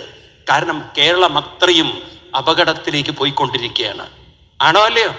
മുമ്പ് കണ്ട കേരളമല്ല ഇന്ന്. ഓരോ ദിവസവും കേരളം മാറിക്കൊണ്ടിരിക്കുകയാണ്. എല്ലാവരും ഒന്ന് ഉണർത്തെഴുന്നേൽക്കണം. ഈ പ്രാവശ്യത്തെ മള്ളിയൂർ സത്രം നമ്മളിന്ന് ഉണർത്തുന്ന സത്രമാവട്ടെ. അതൊന്ന് പ്രഖ്യാപിച്ചുകൊണ്ട് വേണം നമ്മൾ ഇവിടുന്ന് പോകാൻ. ഈ പ്രാവശ്യം ഞാൻ ഇവിടുന്ന് എൻ്റെ ജീവിതത്തെ മാറ്റിമറിക്കും. എൻ്റെ തലമുറകളിലേക്ക് ഞാൻ, അല്ലെങ്കിൽ എൻ്റെ സമൂഹത്തിലേക്ക് ഞാൻ അല്പം നല്ല വിത്തുകൾ പാകും. എന്നിട്ടേ ഞാൻ മരിക്കുകയുള്ളൂ. ഒരു പ്രതിജ്ഞ ചെയ്തു പോവാം. നല്ലത് കുറച്ച് ഞാൻ പകർന്നു കൊടുത്തിട്ടേ ഞാൻ ഇവിടുന്ന് മരിക്കുകയുള്ളൂ. ആ ദൃഢനിശ്ചയത്തിൽ അബ്ദുൽ കലാം സാർ ഇവിടെ വന്ന് അനുഗ്രഹിച്ച മഹാനാണ്. അദ്ദേഹം പറയും, എനിക്കൊരു മരണമുണ്ടെങ്കിൽ അത് ഞാൻ പ്രസംഗിച്ചു കൊണ്ടിരിക്കുമ്പോഴേ സംഭവിക്കുള്ളൂ. പറഞ്ഞ പോലെ അദ്ദേഹം പ്രസംഗിച്ചു കൊണ്ടിരിക്കുമ്പോൾ തന്നെ മരിക്കുകയും ചെയ്തു. അദ്ദേഹത്തിന് തളർത്താൻ പറ്റിയില്ല. ഇതുപോലെ എൻ്റെ സമൂഹത്തിൽ 10 പേരെങ്കിലും ഞാൻ കൈപിടിച്ചുയർത്തും എന്ന് പറയാൻ നമുക്ക് സാധിച്ചാൽ ഈ രാജസൂയം നമുക്ക് മാറ്റിയെടുക്കാം, നമ്മുടെ ജീവിതത്തിലേക്ക് കൊണ്ടുവരാം. കഥയിലേക്ക് പോകാൻ സമയം വൈകുന്നു. അങ്ങനെ ജരാസന്ധനെ വധിച്ച് അവര് തിരിച്ചു വന്ന് രാജാക്കന്മാരെയൊക്കെ മോചിപ്പിച്ചു. അപ്പോഴാണ് രാജാക്കന്മാരെ കൃഷ്ണനെ സ്തുതിക്കുന്ന അതിഗംഭീരമായൊരു ശ്ലോകമൊക്കെ വരുന്ന, കൃഷ്ണായ വാസുദേവായ ഹരയേ പരമാത്മനെ പ്രണതക്ലേശനാശായ ഗോവിന്ദായ നമോ. അപ്പൊ അവര് പറയുന്നുണ്ട്, ഞങ്ങൾ എങ്ങനെയാണ് ഈ ജരാസന്ധന്റെ പിടിയിൽപ്പെട്ടത് എന്ന ആത്മീയതയില്ലാതെ വെറും ഭൗതികമായ ചിന്തയിൽ വെറും രാജഭോഗങ്ങൾ അനുഭവിച്ചു കൊണ്ടിരിക്കുമ്പോഴാണ് ജരാസന്ധനെ പോലുള്ളവർ പിടിയിൽ അമർത്തിയതെന്ന സത്യം അവർ തിരിച്ചറിയുന്നുണ്ട്. ഇനിയെങ്കിലും അങ്ങയുടെ സ്മരണമില്ലാതെ, ഇനിയെങ്കിലും അനുഷ്ഠാനമില്ലാതെ ജീവിതം പാടിലാവരുത് കൃഷ്ണ, അതിന് മാത്രം അനുഗ്രഹിക്കൂ എന്ന് പറഞ്ഞ് കൃഷ്ണൻ അവരെ പറഞ്ഞയക്കുന്നു. പിന്നീട് രാജസൂയ വേദിയിൽ അഗ്രപൂജ സ്ഥാനത്ത് കൃഷ്ണനെ ഇരുത്തിക്കൊണ്ട് കൃഷ്ണനെ പൂജിക്കുന്ന ആ പൂജയാണ്. അവിടെ സഹദേവൻ കൃഷ്ണനെ തെരഞ്ഞെടുക്കുമ്പോൾ എല്ലാവരും അത് അംഗീകരിച്ചു. കൃഷ്ണനാണ്, ചെറുപ്പമാണ് കൃഷ്ണൻ. ആ കൃഷ്ണനെയാണ് എല്ലാവരും തെരഞ്ഞെടുക്കുന്നത്. അങ്ങനെ പൂജയൊക്കെ കഴിഞ്ഞ് കൃഷ്ണന്റെ പാദങ്ങളിലൊക്കെ അഭിഷേകമൊക്കെ ചെയ്ത് ആ അഭിഷേക തീർത്ഥം തങ്ങളുടെ ശരീരത്തിലൊക്കെ ഇട്ട് നിർവൃതരായിരിക്കുമ്പോഴാണ് ശിശുപാലൻ അവിടെ നിന്ന് അലറുന്നത്. ഈ കൃഷ്ണൻ എന്ത് യോഗ്യതയുണ്ട്!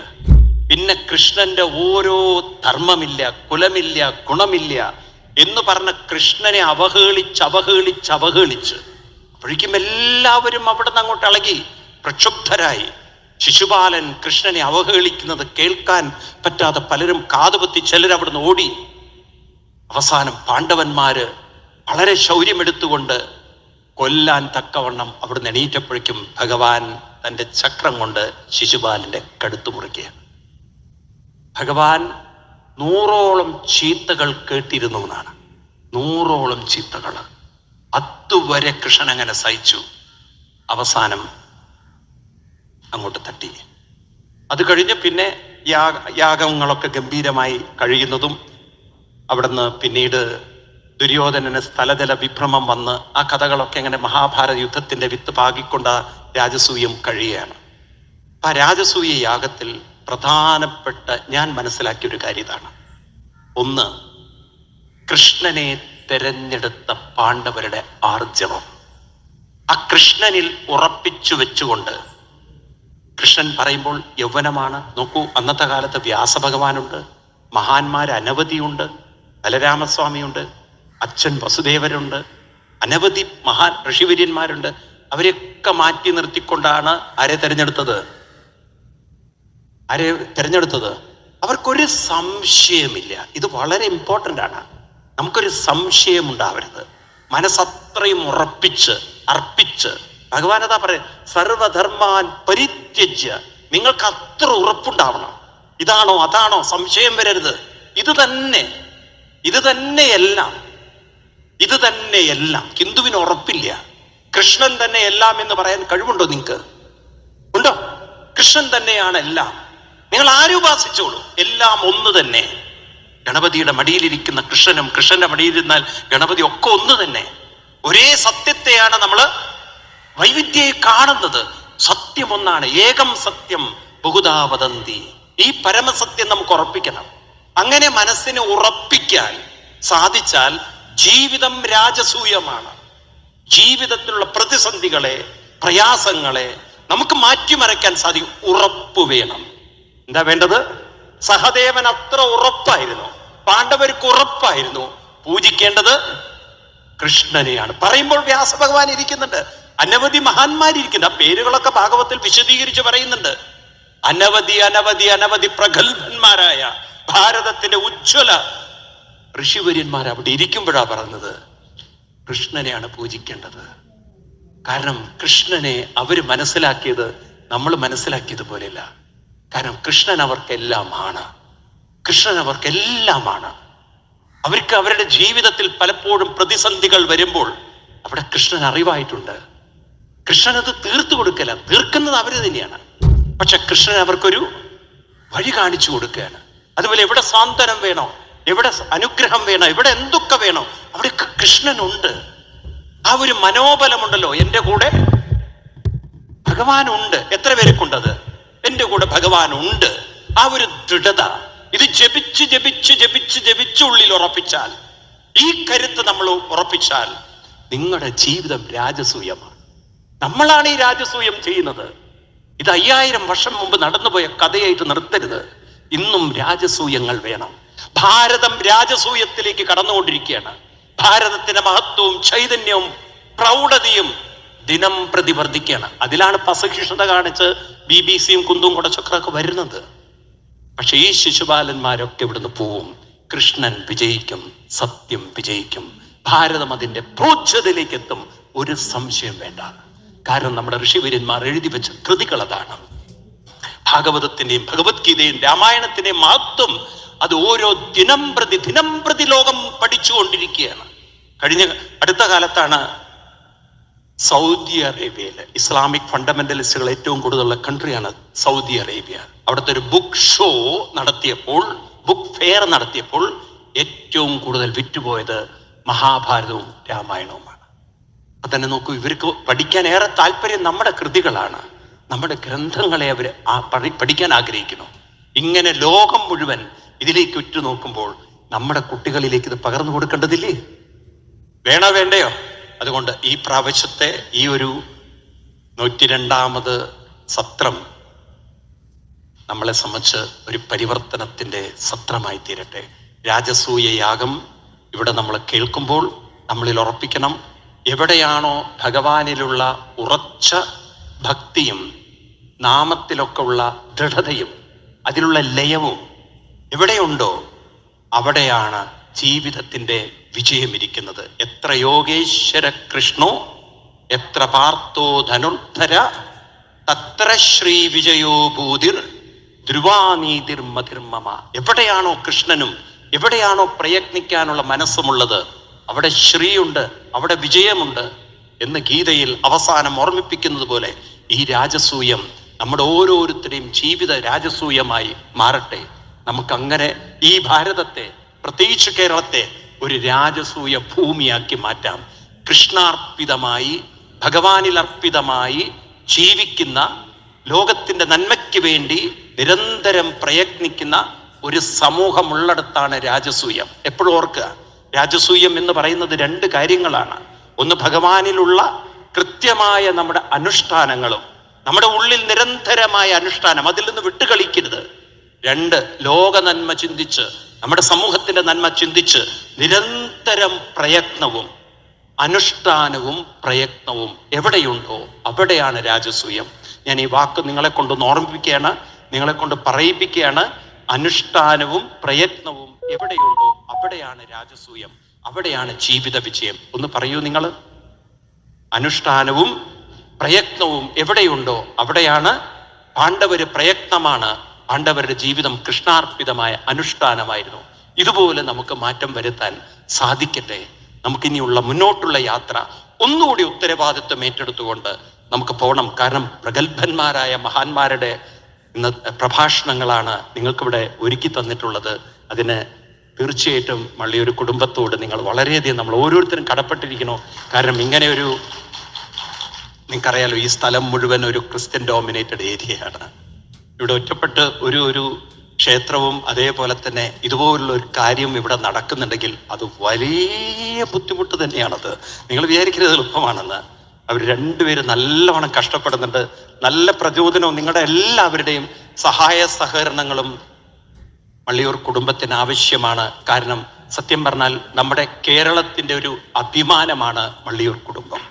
കാരണം ഇതുപോലെ ചിന്തിക്കാൻ, ഇതുപോലെ മഹാന്മാരെ കൊണ്ടുവരാൻ, ഇതുപോലുള്ള മഹത് കാര്യങ്ങൾ ചെയ്യാൻ, ഇതുപോലുള്ള വലിയ വലിയ കാര്യങ്ങൾ ചെയ്യാൻ അങ്ങനെ ഒരു കമ്മിറ്റഡായി നോക്കൂ. അതിൽ സ്വാർത്ഥതയില്ലാതെ മറ്റുള്ളവർക്ക് ഉപകാരം ഉണ്ടാവണേ, മറ്റുള്ളവർക്ക് നന്മയുണ്ടാവണേ, ഞങ്ങൾ മാത്രം രക്ഷപ്പെട്ടാൽ മതി എന്നല്ല. അതാണ് കൃഷ്ണൻ പഠിപ്പിക്കുന്നത്. കൃഷ്ണൻ നമ്മളെ പഠിപ്പിക്കുന്നത്, കൃഷ്ണൻ തന്നെ അവതരിച്ചിരിക്കുന്നത് ധർമ്മ സംസ്ഥാപനാർത്ഥായ സംഭവാമി. മറക്കരുത് നിങ്ങൾ, ധർമ്മത്തിന് വേണ്ടിയിട്ടാണ്. നമ്മുടെ ധർമ്മത്തിന് വേണ്ടി ഇത്രമാത്രം ത്യാഗം ചെയ്യുന്ന ഈ മഹത്തുക്കളെ നമിച്ചുകൊണ്ടും നിങ്ങളുടെ ഓരോരുത്തരുടെയും മുന്നിൽ നമിച്ചുകൊണ്ട് നല്ലൊരു കേരളത്തെ വാർത്തെടുക്കാൻ, കേരളത്തെ രാജസൂയ ഭൂമിയാക്കി മാറ്റാൻ അനുഷ്ഠാനം കൊണ്ടും പ്രയത്നം കൊണ്ടും നമുക്ക് സാധിക്കട്ടെ എന്ന് പ്രാർത്ഥിച്ചുകൊണ്ട് ഇവിടെ വന്നിട്ടുള്ള എല്ലാ മഹാന്മാരെയും നമിച്ചുകൊണ്ട് നന്ദി, നമസ്കാരം, പ്രണാമം, ഹരിയോ.